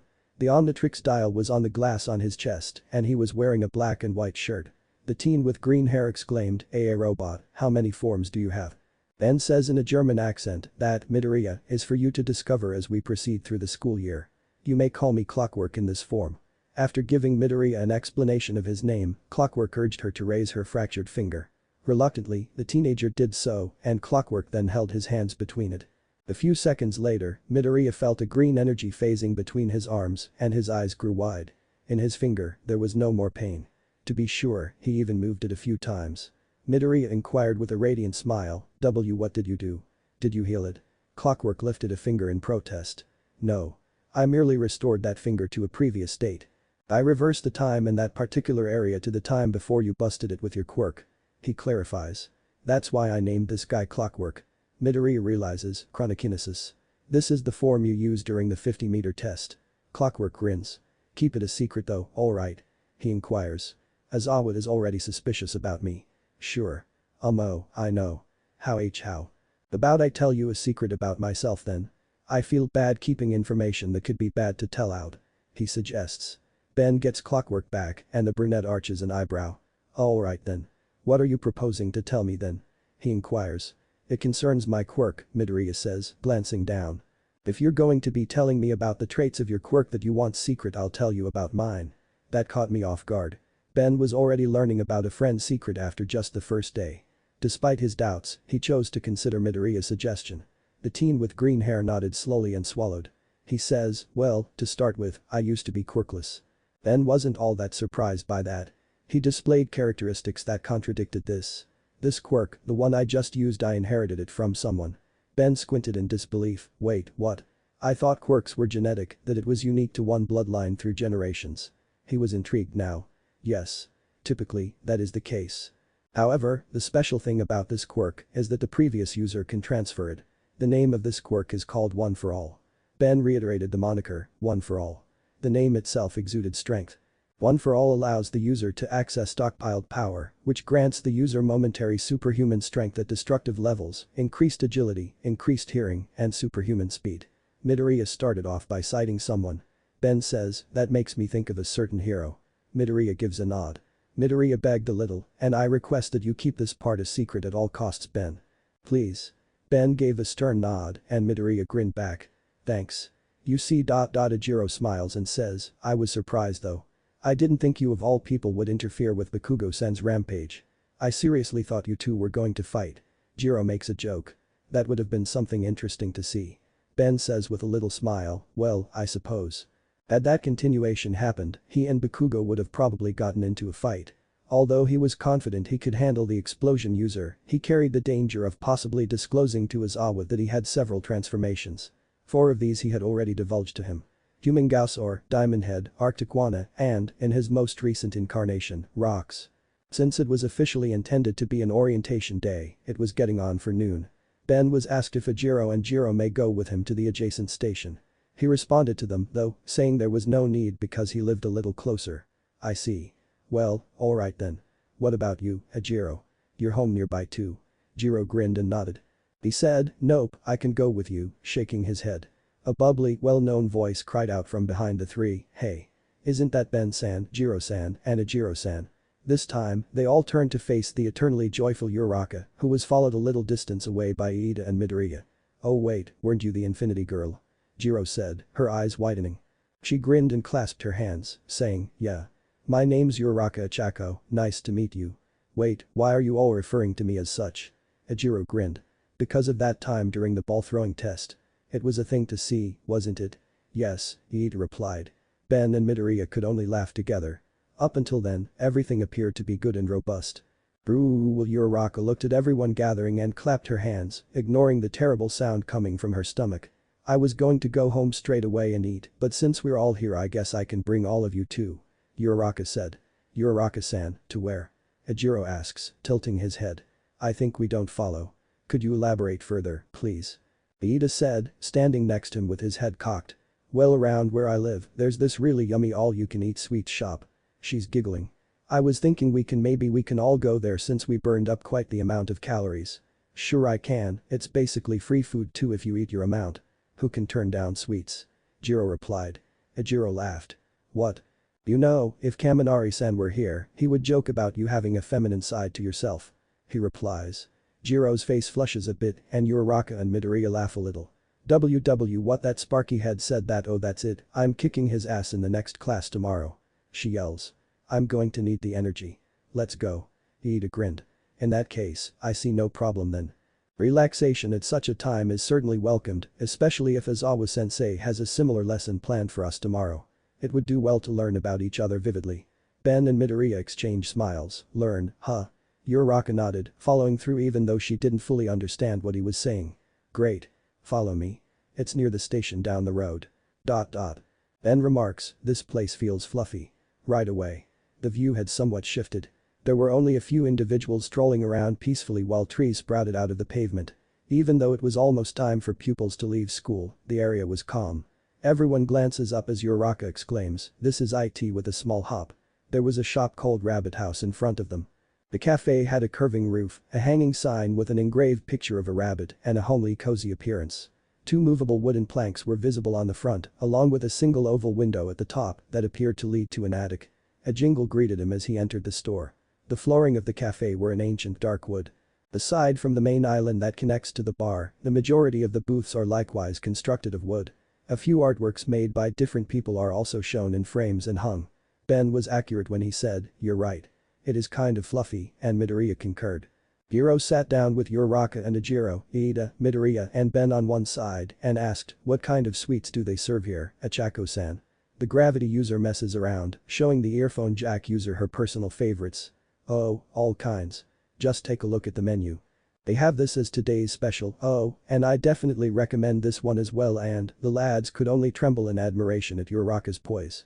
The Omnitrix wielder caught a glimpse of something as Ben and the others were taking their time exploring the menu. Is that right? He scowled a little, but not out of irritation. He glanced at Iida and Midoriya, who both looked in the same direction and responded accordingly. Midoriya shouts out to the creation user who was seated a few tables away, Yayoi Azori-san. His mistress turned to them in surprise, looking like she'd virtually choked on a cheesecake. Oh Midoriya-san. Huh. She said, wiping her mouth. And the others too. What a coincidence. Uraraka grinned. You like this place as well, Yayoi Azori-san? The cheesecakes are so sweet. Yes, she responds. When Momo looked closer, she saw that Ben was grinning smugly, as if to say, I thought you were going to go straight home. She answered with a little happy whistle as she delved deeper into her conversation with the gravity quirk user. Up until everyone left to head home for tomorrow, it was a fun place to be. The morning of the following day was unexpectedly ordinary. Aizawa took attendance and conducted the class like a regular homeroom instructor, rather than throwing them into a succession of abrupt exercise tests and other intimidating exams. Still, every student's mind was filled with the memory of the harder trials he had mentioned the day before. His phrasing of the notion raised some red flags for Midoriya and Ben in particular, who questioned what he had in mind for today's Hero Basics training. Speaking of mornings, Ben had a rather interesting experience in present mixed English class. Having grown up speaking English, he performed even better in that class than Momo. He could interpret any language, even to some extent its written counterparts, thanks to the Omnitrix's universal translation. He had a good time during this, correcting everyone who made a mistake while wearing a shit-eating grin. He had to agree it was a funny comment, but the entire class had even dubbed him the English demon. There was an enormous cafeteria. It was a vast food court with numerous places where students could get meals at discounted costs, and it was named Lunch Rush in honor of the hero who served the food there. There were a number of long tables with 10 chairs at each. Large double doors and decorations with a Chinese theme gave the area a distinctive appearance from the rest of the campus. Even the different grades were asked by the said hero what they thought of his dish. At the moment, Ben, Asui, Uraraka, Iida and Midoriya were all seated together. He gives them the thumbs up and says, white rice is comfort food, is it not? Uraraka answered her question with a muffled MMHPHMMMPMHMHM. Midoriya was engrossed in obsessing about the pro-hero standing before him. Tennyson-san, do you need any help? Iida asks Ben, a drip of sweat trickling down his cheek. Poke clink stab. As he tries to utilize a pair of chopsticks, Ben complains, stupid chopsticks. How do you even eat like this?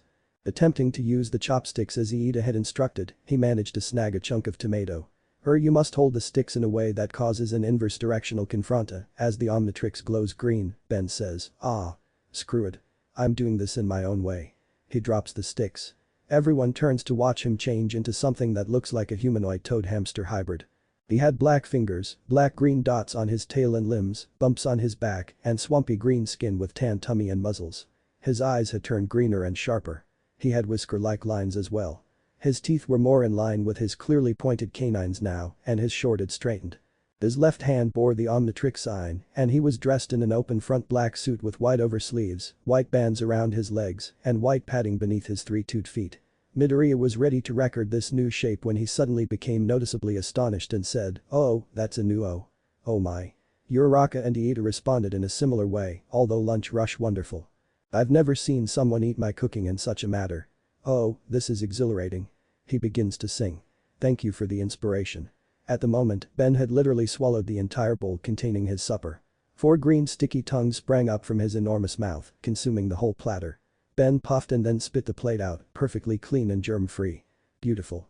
Lunch rush hurried back into his kitchen, at least to him. I just witnessed something disgusting, but also amazing. I can't decide which is worst. Says Midoriya. Iida catches Uraraka as she passes out, gazing at Ben. He says, simply, you truly are mysterious, Tennyson-san. Ben shrugs his eyes and says, whatever. That's what upchuck is for. And hey, that food was pretty good too, so I'm not complaining, you know. While sipping her tea, Asui merely remarks, he makes a fair point though. That's a pretty nice group of tongues though. I am honored to be praised, Sai-san. He raises his hand. The frog girl gives him a head pat. She urged, Su-chan, Ben-chan. It was afternoon now.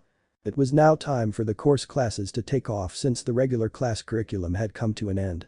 Specifically, the Hero Basics training, which was eagerly anticipated by those in the Hero department of Class 1A. It would still happen whether it was motivated by enthusiasm or fear. I'm sure the class would be fascinating. Being able to study the fundamentals that have been developed throughout time through simulations of numerous scenarios in the actual world of being a hero. Without someone at least recording this knowledge, many generations of bravery would not have been possible, but real-time practice was also necessary. The mere sound of a certain pair of footfall electrified every student as they took their seats.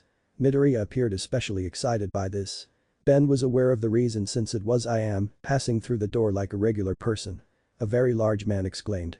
Ben could not quite put into words the strangeness he was experiencing, but at least he could state that his grandfather would be grinning grandly at the arrival of All Might in his practical vision of an almighty hero. He looked like a standard superhero from a Western comic book. His hair was short and blonde, with 2 prominent fringe that protruded above his head.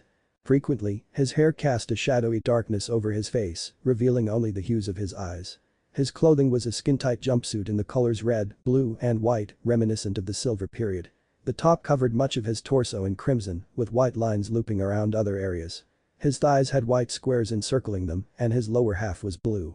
His ensemble included gold and yellow bracers, a belt, boots, and an opulent blue cape. Thus, All Might is this. Ben turned to face Midoriya and chose to set his worries aside for the moment. The one who it's All Might. Exclaimed Kaminari. Mineta Minoru, another student, said, he really is a teacher. Even when compared to students like Ben, he was smaller than the rest of the class. His hair was like grapes, and he had a huge head. Ashido and Asui both ask at the same moment, that's a costume from the Silver Age, isn't it? With the former bursting with enthusiasm. With a beaming smile on his face, or rather his trademark one, All Might strode onto the stage and turned to face them all. Ben was unable to ignore the aura he gave off. It was reminiscent of Midoriya's aura when activating One for All, but in the case of All Might, it was far more pronounced. He was reminded again of an interplanetary adversary he had faced off against, not quite on the same level, but close enough. All Might looked around the room, assessing each person. He gives Midoriya a small smile, but as soon as he looks at Ben, he starts to frown. This young man is the one Principal Nezu informed me about. He says, I'm feeling really weird when I look at him, then shifts back to the class as a whole. All Might stated, I teach hero basics training. It is a subject where you train in different ways to learn the basics of being a hero. Your grades depend more on this subject. Let's get right into it. This is what we'll do today. He pulls a card from his outfit. Ben read it, a big smile spreading across his lips as he felt a tiny knot start to form in his left arm. It was a battle card. Then All Might pointed to the blank wall and said, combat training. And to go with that are these. The wall next to the chalkboard suddenly opened, revealing suitcases with bright green numbers on them, as if it were meant to. Everyone had been waiting for this feature, which was the most visible one. Although excessive, it represented the government's overall expenditure for hero courses. These are costumes made based on your quirk registrations and requests you sent in before school started. He said. Ben looked over to Momo, who was seated in seat 20. She just smiles at him, leaving the child to wonder what type of costume design she had created for him. Ben's classmates, all eager to put on their unique attire, let out a collective cheer. Although Ben wasn't as thrilled about it as the teens were, he could understand their excitement. They must have only ever daydreamed about dressing like this up until now. Ben was already a little accustomed to this because the Omnitrix created unique uniforms for each of his forms. All Might says, after you change, gather in the ground beta. As he zips out of the classroom. Without any delay, everyone gets up and squabbles their way over to the lockers. Ben and a few other boisterous kids were waiting to receive their costumes at the back. The final 4 students Iida, Midoriya, Asui, and Ben approached their individual lockers after a minute or two. Asui pulled her clothing off and Ben could hear her ribbiting with excitement. Looks like she's happy with the outcome, he remarks with a smile before opening locker 21. It contained I was actually thinking about some of them, for some reason. He blinks, removing the first section and looking at the reverse of it. And she ensured to incorporate those wonderful. This was going to be fun for Ben. It was a fantastic fit. Like everyone else's costumes, their design was influenced by likes and dislikes. Everyone was seen interacting with their lockers, setting up various pieces of equipment and other things inside the guys' locker area. Some of them surprised Ben a little. Some, like Iida, Shiro, and Bakugo, were a little fancier, while others, like Kajiro and Tokoyami, maintained straightforward designs in mind, like a guy or just a cloak. Ben wore a tight black suit with the Omnitrix emblem emblazoned on his chest as part of his outfit. He was wearing black boots with green soles and black and green knee protectors. He had a slot on his hip with different supporting materials. He was wearing a black and green utility belt. He had glowing luminous lights on his shoulders and he was wearing a short black shirt. A little gadget, hidden beneath a green covering, was attached to his left sleeve, exposing the Omnitrix just beneath. The upper top had a little magnetic backpack attached to its back. He accessorized the ensemble with a green visor that was fastened to a set of communicator headphones. Ben would be able to look around the battlefield and identify different objects with it. Kirishima gives him a backslap and smiles, saying, wow, all black and green, huh? Wait, whoops. Ben sighs and picks up a little circular disc, saying, be careful. What is that? Inquires Shiro. Ben smiles and lays it on his back, saying, something that I've kept for a while. I've incorporated it with my costume. While Ben adjusts the rest of his attire, the boys hear it snapping into place. Midoriya laughs, he's always full of surprises, isn't he? Iida puts on a silver helmet and nods in agreement. He looked like a knight because it completely covered his face, excluding his eyes. It will be soothing to see us all in action. He says. Let us go. All of the boys exclaimed, yeah.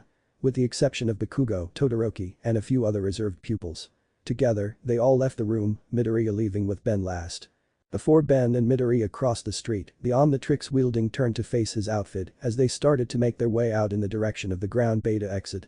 It was incredibly clear from the funny source material. Along with his red boots, he wore a green full-body uniter that included a red belt, elbow and knee pads, gloves, and other protective gear. In addition, he wore a respirator with a smile on it and a mask with long protrusions that mimicked All Might's hairdo. Midoriya, Ben says, breaking into a ridiculous smile. Huh? He stammers little as he notices him starting to laugh a little. What is it? He laughs and slaps his thighs, saying, I know you're a fan of All Might, but try not to make it so obvious. I bet he's gonna snicker a little upon seeing it. Midoriya tugs at his ears and looks shocked. I guess so. Well, it just shows how much I've appreciated him and all that he's done for me. Yes, that is evident. Ben returned to his indifferent expression. Anyhow, what I wanted to say was about your quirk, one for all, the teenager tightened a little at once. Oh no, I'm just going to give you a suggestion for it since that time I saw you using it during the ball throwing test. Midoriya relaxes a little and says, oh sure then. Ben uses his left hand to hold up a single finger, allowing the teenager to look at the Omnitrix while grinning under his visor. Try to circulate all of that energy into your body instead of just at the time you need it. Like a buff from a video game. Ben turned back to face the exit and started walking through, leaving Midori alone to stare down at his hand. Squeezing it several times, he attempts to comprehend what his classmate has just stated. Into my entire body and not only when I require it, he said again. With a valiant tone, All Might exclaims, yes. You are all here. You know they say that the clothes make the man, ladies and gentlemen. Because you should know very well that going forward, you are now heroes. Aizawa wasn't present for this session, but if he had been, he would have directed a few curious glances at some of the students' outfits. Some of them had more eye-catching elements than others, for different reasons. Well done, everyone. You seem as effortlessly stylish as the sun here marks on everyone's attire. So, use agates, let's get started. All Might had given Midori a more than subtle look, covering his face slightly to giggle, as he noticed the delighted expressions on his students' faces, just as Ben had anticipated in advance, but not in a serious manner. Ah. He did so, Midori glanced at Ben and shrugged, a bashful little laugh playing out in his head. Asui shouts them out, those are some nice outfits, you too. Her outfit included goggles, gloves and boots with a frog-like pattern, though her boots were designed like frog feet, Ben and the other students knew she had 10 toes. Her green and black skin-tight suit with yellow linings mimicked the markings on a frog's skin. I'm grateful, Asui-san. Leans close to the teenager and grins in response to her comment, while Midori reddened a little and rubbed the back of his neck. Hey, are you crushing on her at all? His query was sincere, and Midoriya's face erupted in response, nearly severing his respirator. I'm not against her. You know, I'm simply not that good with girls. Asui cocked her head, and Ben sent back a shit-eating grin. He answered hurriedly. A ribbit, she blinked. With a puff of his chest, All Might declared, combat training is happening now. Mister, this is a battle center from the practical entrance exam, Ida inquired, holding up a hand. Will we be fighting in cities once more? You make a great point, young Ida. We are not fighting urban conflicts like we used to, All Might says, pointing at him. So, sir, what are we up against? Kirishima chimed in, receiving a thumbs up from All Might. I will address the matter shortly, youthful Kirishima. So then. Most of the time, bad guys fight outside, but when you add up the numbers, horrible bad guys show up inside more often. All Might cried, opening up to elaborate.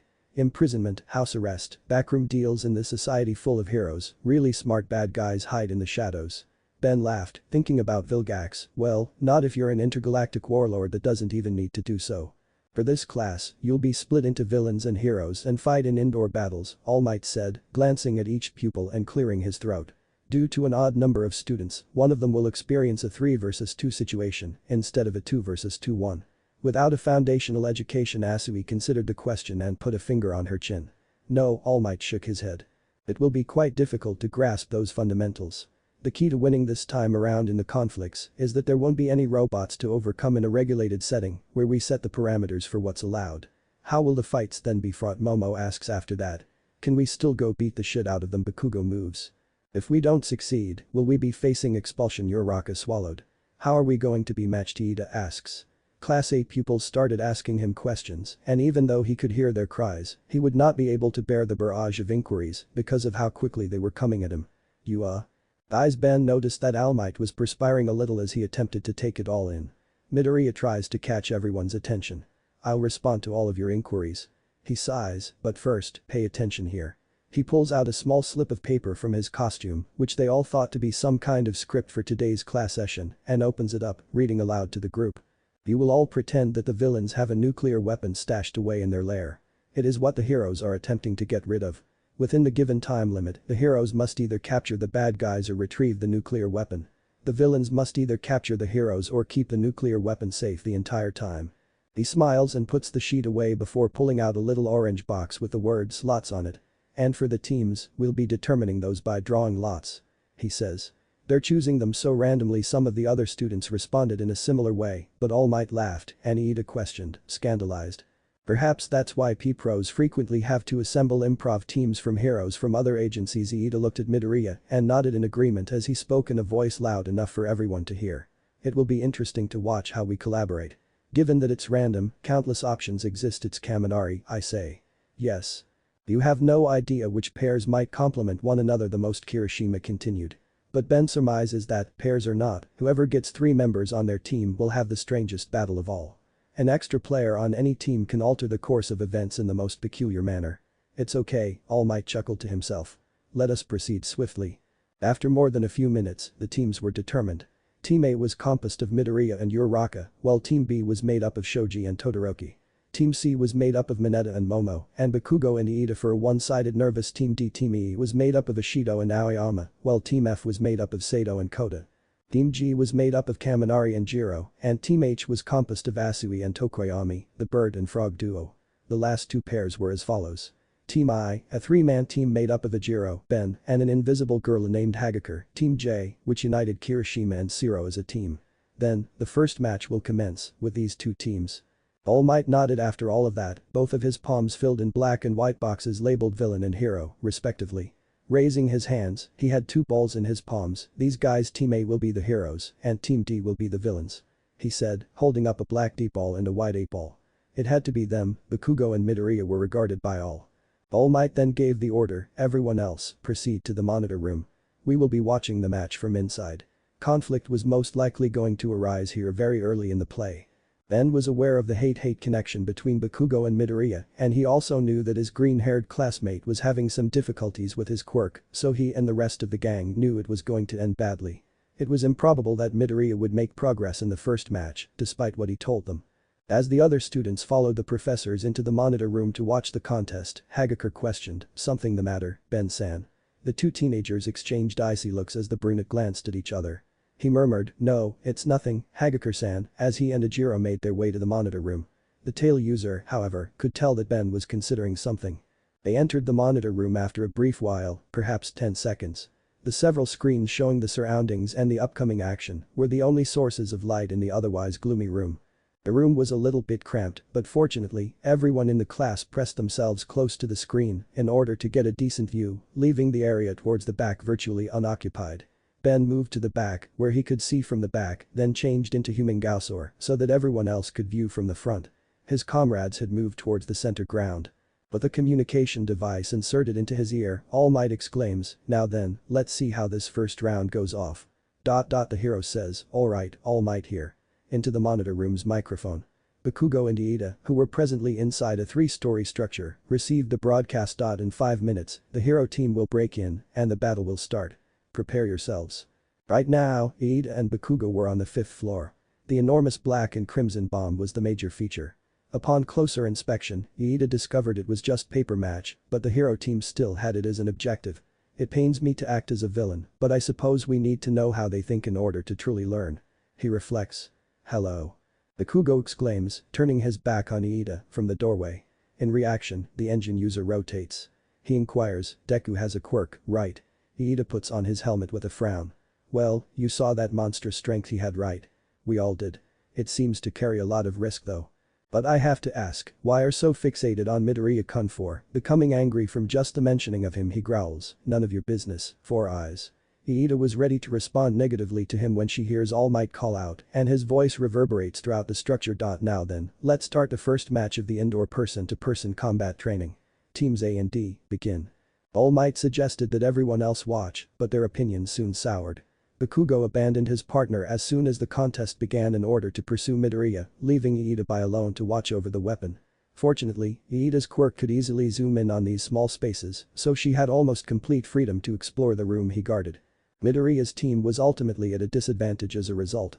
Midoriya forced them both to run, and since Bakugo would break his arm again after using One for All, Uraraka was left to cope with his friends on her own.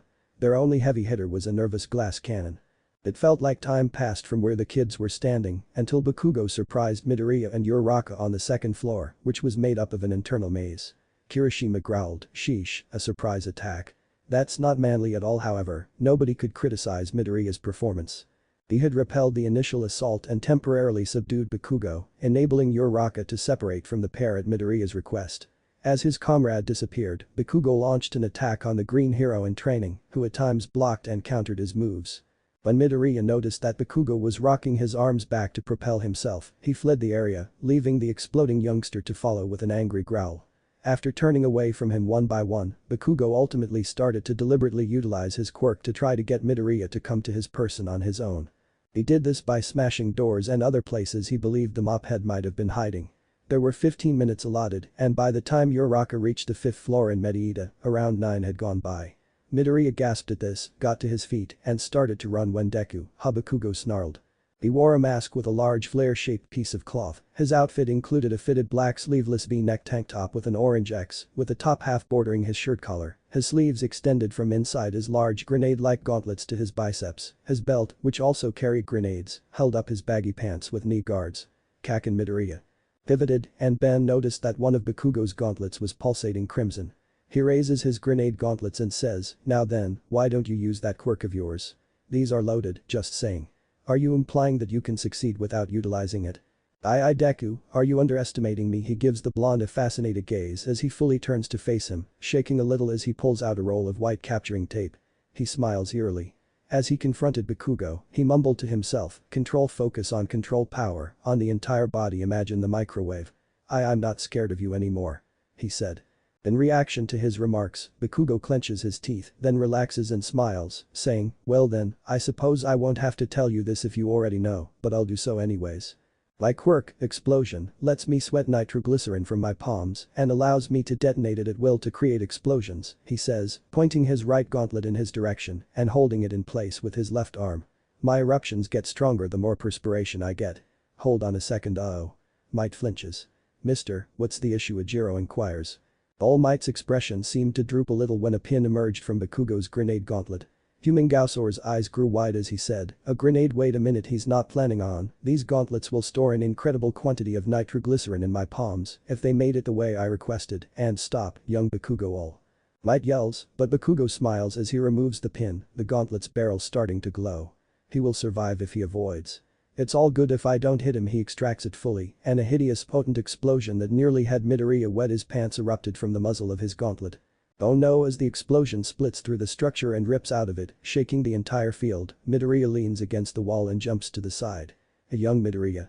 React, young Midoriya as All Might stands up from the ground, his mask ripped off and his right arm ripped. He can hear the green-haired teen gasping frantically. "For God's sake, for all power. Is owning that even permitted?" he exclaims as he stands up, turning around to observe the destruction wrought by Bakugo's weaponry. He frowns as he sees Bakugo's left gauntlet pulse. "Son of a," Bakugo shouts, "come on, use your quirk, Deku," coming out of the smoke. Uraraka tried to snag at the target from the top floor, but Iida, who was starting to play his nasty image hilariously, stopped him. A vein of wrath popped onto Bakugo's head as an eye twitch, and Midoriya started dissecting his equipment as the blonde tried to provoke him into using one for all. He instantly went for Uraraka, learning of the current predicament. But before he could use his other gauntlet, he said, "This son of a Bakugo, the young one." All Might said, making him scowl, "The next time you use that, I'll be stopping the fight and your team will lose." What he grasps his ear. "To launch an assault of that magnitude is like to inviting the bastion you ought to be defending to be destroyed. That would be a stupid strategy regardless of whether you were the villain or the hero. You will deduct points for damage caused.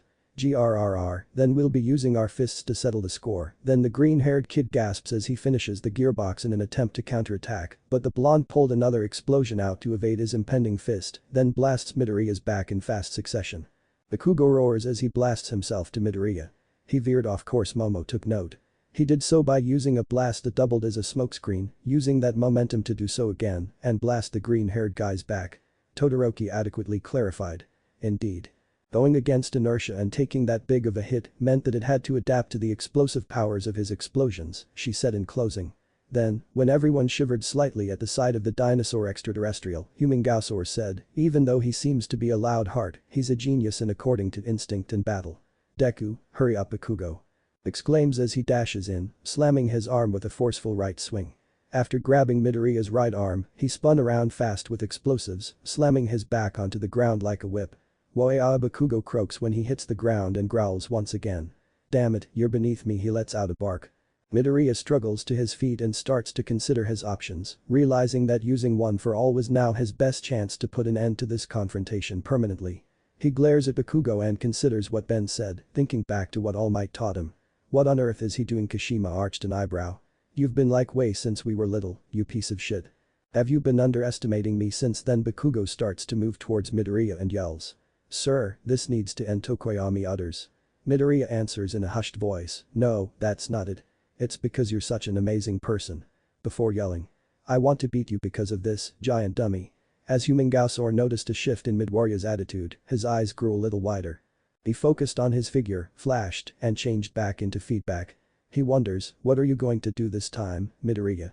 Give me that SHT instead, you goddamn nerd. As he quickly leaves, Bakugo reciprocates the gesture. Feedback trains his Cyclopean eye to focus on the energy signature that Midoriya is beginning to release. This time, though, it wasn't limited to his right arm, rather, it was a vague feeling that a small amount of One for All was starting to permeate his entire body, like to a thin layer of empowering. As Midoriya hurried to join Bakugo, All Might looked at their faces. These are the first passionate emotions he's displayed, other than I want to be a hero. This is going to be important for you to move forward in the future, but the student saw only Midoriya and Bakugo slamming into each other as they ran along the hallway through the screen, but Feedback noticed something else. One for All was permeating Midoriya's whole body, not just the one area he wished to discharge it from. He cried out in his head, imagine the microwave. Control the spread. Focus. Your erg. Pain was coursing through Midoriya's entire body, although his arm held a greater amount of the stored power granted by One for All, the rest of his body had become absorbed by it, if only slightly. Rather than concentrating all of that concentrated power in one area of his body, he had followed Ben's advice. Which was somewhat evident given that All Might's own body served as an example. While Midoriya was only considering the power he possessed, All Might was the epitome of speed and power. If there had been a way to avoid doing that and instead attempt to circulate the power of his quirk throughout his entire body, as All Might had done, then it might have been possible to what All Might's eyes widened a little. He wasn't sure if anyone saw it but Feedback, but Midoriya. His body was emerging from it. Mini sparks. Of turquoise. Feedback said, sounding shocked. Midoriya gave this sensation the moniker One for All. Full cowling, as his speed grew ever so slightly. He rocks his arm back and briefly closes his eyes as a massive explosion forms in Bakugo's fist. You, Midoriya sir, this appears awful. Please stop Kirishima objects. The hero wanted to do it so much that. But All Might's hand trembled as he spoke it. I'm sorry, Ben, but Detroit. The two started screaming angrily at each other. Just as the two were about to collide, All Might made the decision to go for it. Both of you, stow your Uraraka-san, immediately. The hero is interrupted by Midoriya's yell. All Might gasps as he and the other students turn to face the screen, which shows Uraraka and Iida. I understand now, she yells back, clinging to a nearby building support pillar with a confused expression on her face as he wonders what's going to happen. Iida attempted to yell, what are smai ash?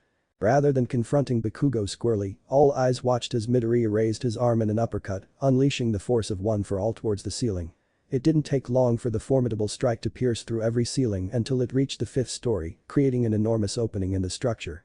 Iida was holding on to the weapon frantically on that floor. He didn't realize he was being attacked until he turned to observe the sudden gust of wind. What is the name of ingenium? He would have dropped his jaw, but his mask kept him from doing so.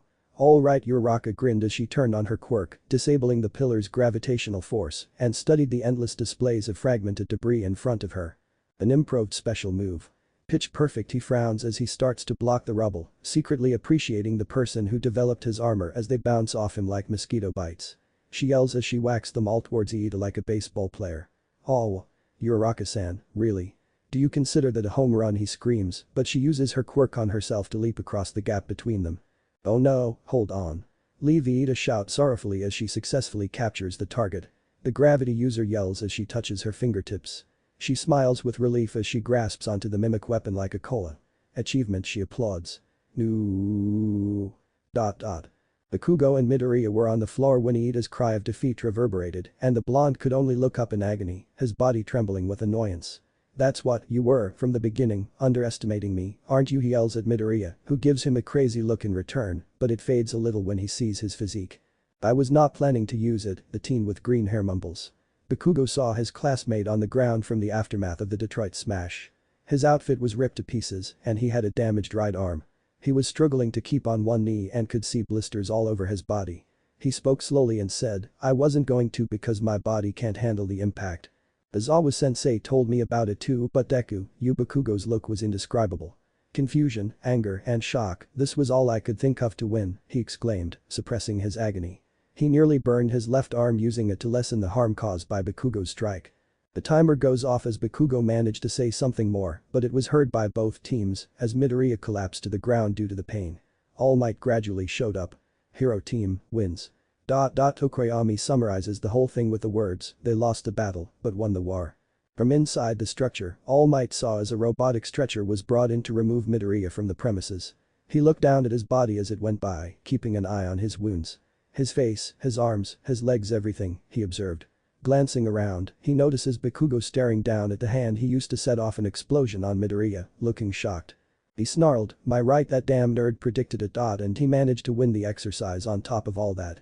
Well, that implies that if Deku and I were to go all out, does that imply that he would too?" He was on the verge of passing out from panicking and breathing heavily.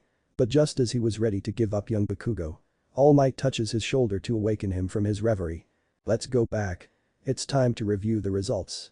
Whether you win or lose, looking back and learning from your experiences is a part of life." After a little while, All Might came back along with Uraraka, Bakugo, and Iida.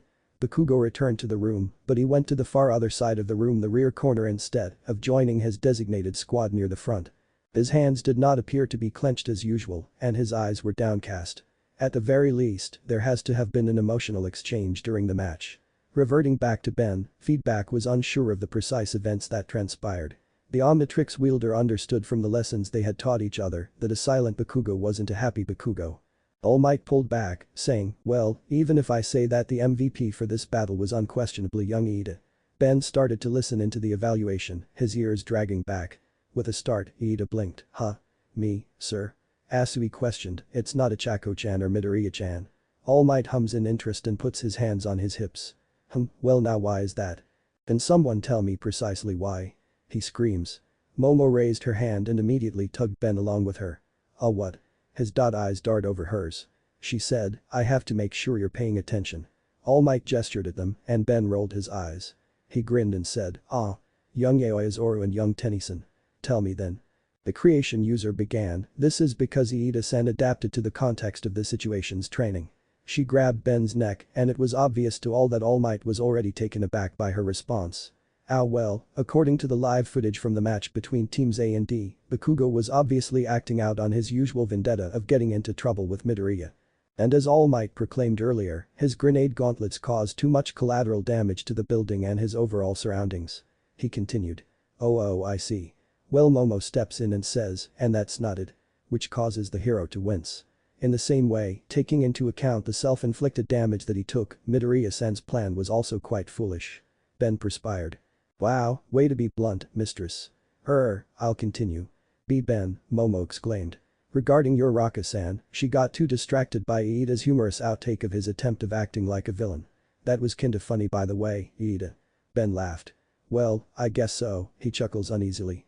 Continuing on, Uraraka's final attack was a bit reckless.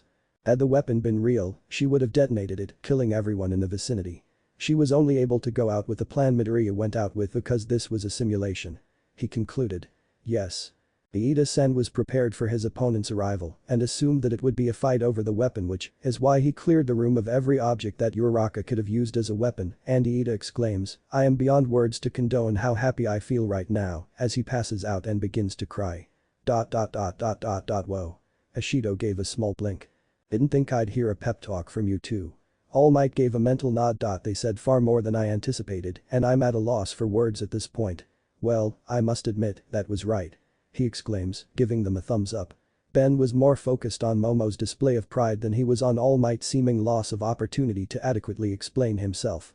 "We should always start with the basics to develop a depth of training. We must strive to devote ourselves entirely and wholeheartedly, otherwise we cannot become pro-heroes." In a frantic attempt to change the subject, All Might pulled out the balls once more. "Well, let's begin the next match then, shall we? We're going to be changing locations for this one. ... Luckily for everyone else, things went a little more smoothly in the subsequent matchups. The following combat took place at Building C, with Team G representing the heroes and Team J representing the villains. The audience went silent as they turned to watch their classmate Zero attempt to flee Tokoyami and Asui's well-coordinated attack on them on television. It's actually pretty entertaining to observe how the bird teen's quirk caused Kirishima to crash into the floor like a nail. Tokoyami had a quirk known as Dark Shadow. Because of this quirk, he was able to create a shadow-like monster that he could extend outward from his body and freely contract back. No matter what state it was in, Dark Shadow, a sentient entity with speaking ability, would always defend its master. Tokoyami employed this shadow creature in a variety of ways, including assistance, movement, attack, and defense. Dark Shadow usually has a range advantage because of how far he can reach from his body. Given its ability to hold things, Dark Shadow might also serve as a third arm. I nail, Kirishima meant that he was a difficult nut to crack. Hardening was his quirk and it was quite easy to use. He could harden any portion of his body with it, making it more resilient than metal. But that didn't stop Dark Shadow from giving him a brutal smack to the floor. With Zero's tape all over the 5th floor, Dark Shadow was utilized to divert Zero's attention while Asui proceeded through it. Even though she was extremely flexible and nimble, it was still like seeing a cat or frog burglar steal a valuable artifact. The match between Team C and Team G came next, and it was during this scene that everyone became aware of Minetta's deviant behavior. He could have believed he felt hate coming from somewhere in addition to Momo herself. That, an intense craving for blood. Jiro had located the two with her earphone jack, and Kaminari had destroyed the ceiling above them, using his quirk, electricity. Unfortunately, Momo and Minetta were caught off guard and collapsed completely to the ground as the opposing team swiftly won the point. Team F and Team E faced off in the 4th bout, and Ishido quickly dispatched Sato and Koda with her acid.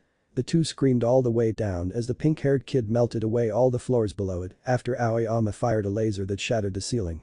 I feel sorry for them. And lastly and now, the final match will feature Teams I and B. All might refrain from wearing their best for this one.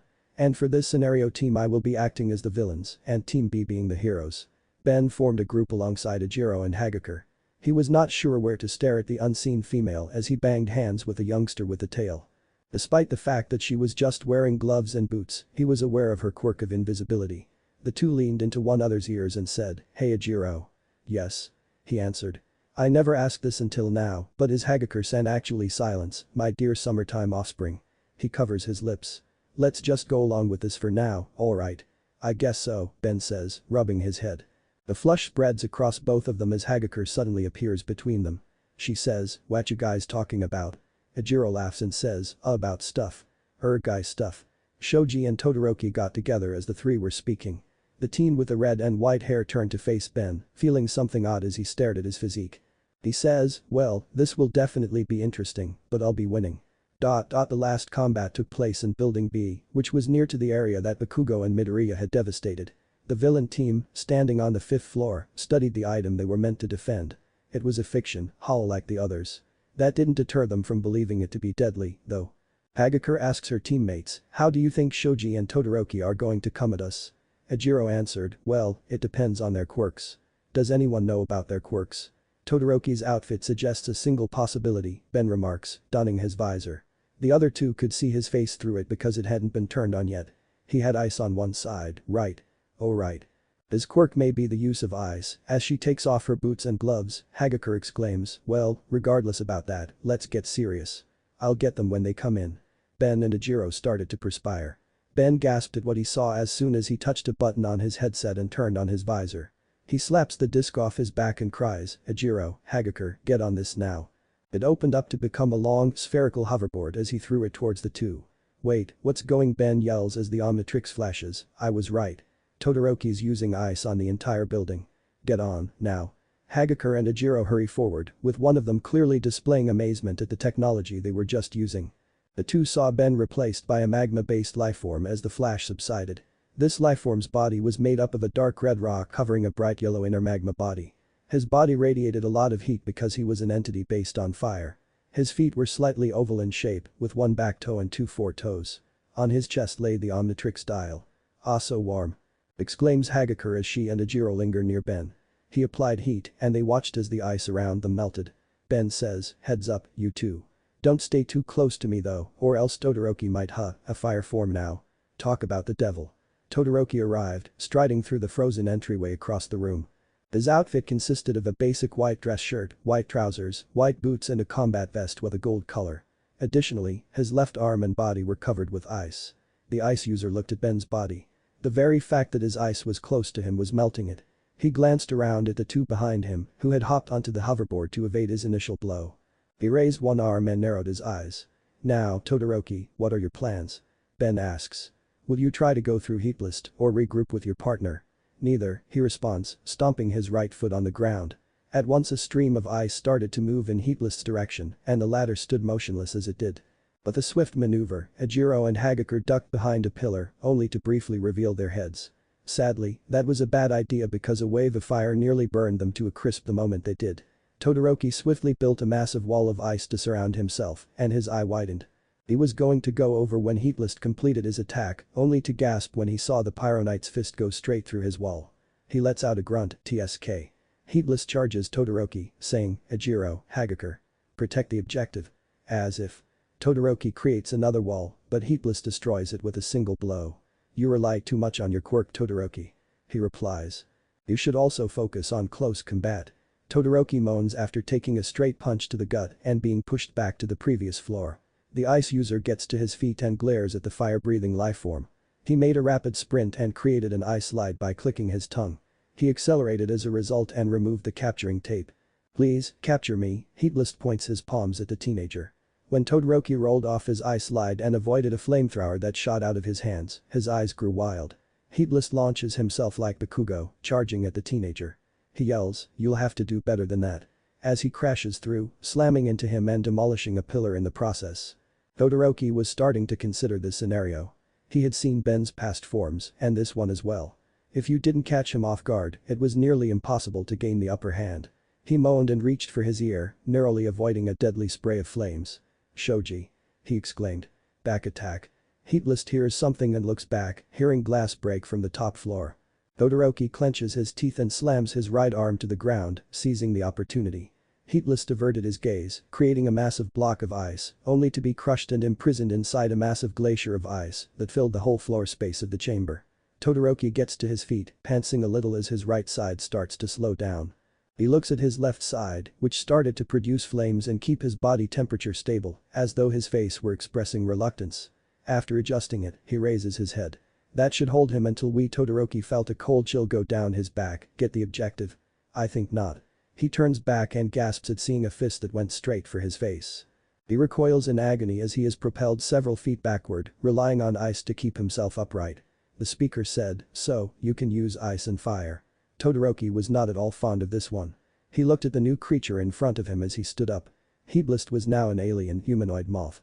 He has 2 antennae and 4 wings. Most of his body was covered with cyan spots and the rest of his body was black. He shared Heatless' digit count of 4 fingers, 2 front and 1 rear.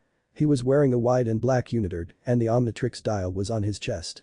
Snickering, he asks, what's wrong, Todoroki? Got a big chill. As flies fly at him. Todoroki stomped his foot and instantly created ice, sending massive spikes of ice flying in Big Chill's direction. But just before they collided, he noticed something that made his eyes bulge. The body of the moth-like creature was turning into a blue ghost.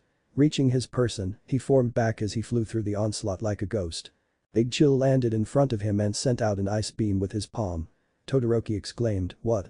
And fell to the ground, limboing away from the attack's path until it reached the stairway leading to the next floor.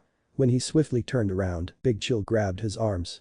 He smiles and turns translucent, vanishing into the floor alongside Todoroki. Let's have you go back down then, shall we? He asks. Everyone in the monitor room, All Might in particular, was clearly taken aback. Nobody was aware of the number of forms Ben possessed, and the ones he did reveal always exhibited some sort of superhuman ability. With everyone receiving a tape, Big Chill had already transported Todoroki to the first level, and the pupils observed as he did so. Wow, that's really strange. Ashido exclaims. A fire guy, and then an ice moth. Kashima remarked, it's crazy, right? It's like he has a form for practically every situation. Asui said, I wonder if he has a frog form. Ribbit. Once they were back on the ground floor, Todoroki sat down on the floor and cast a mildly critical glance at himself. Big Chill turned back to Ben, who grinned slightly. You really have a form for everything, don't you? He asks, glancing up at the young person who is black and green. He goes into his pouch and says, well, it's something I grew up with to survive. Sorry about all those punches. Here, let me have a look. Todoroki rejected him, saying, no, go and finish the training mission first. That takes first priority. These injuries aren't that bad to begin with anyways. Ben asks, you sure? Todoroki gave a nod. Alright then. Ben gave in to his plea, changed into Big Chill, and shot up into the ceiling. Todoroki watches him, gritting his teeth for a moment before letting out a sigh. He closes his eyes. Fire and ice. Should I use his power? No, I won't. He grumbles. Hagakure said, right, Ejiro-kun. While clinging to her classmate's back. The tail user exclaimed in shock, whoa. From something soft on his back, not only from riding Ben's hoverboard. He ducked under another of Shoji's blows and slipped across the 5th floor. The quirk of the beefy teen was known as dupli arms. It was an intrinsic feature of his physique. He was not like the average person, he had 6 arms joined by something that looked like skin.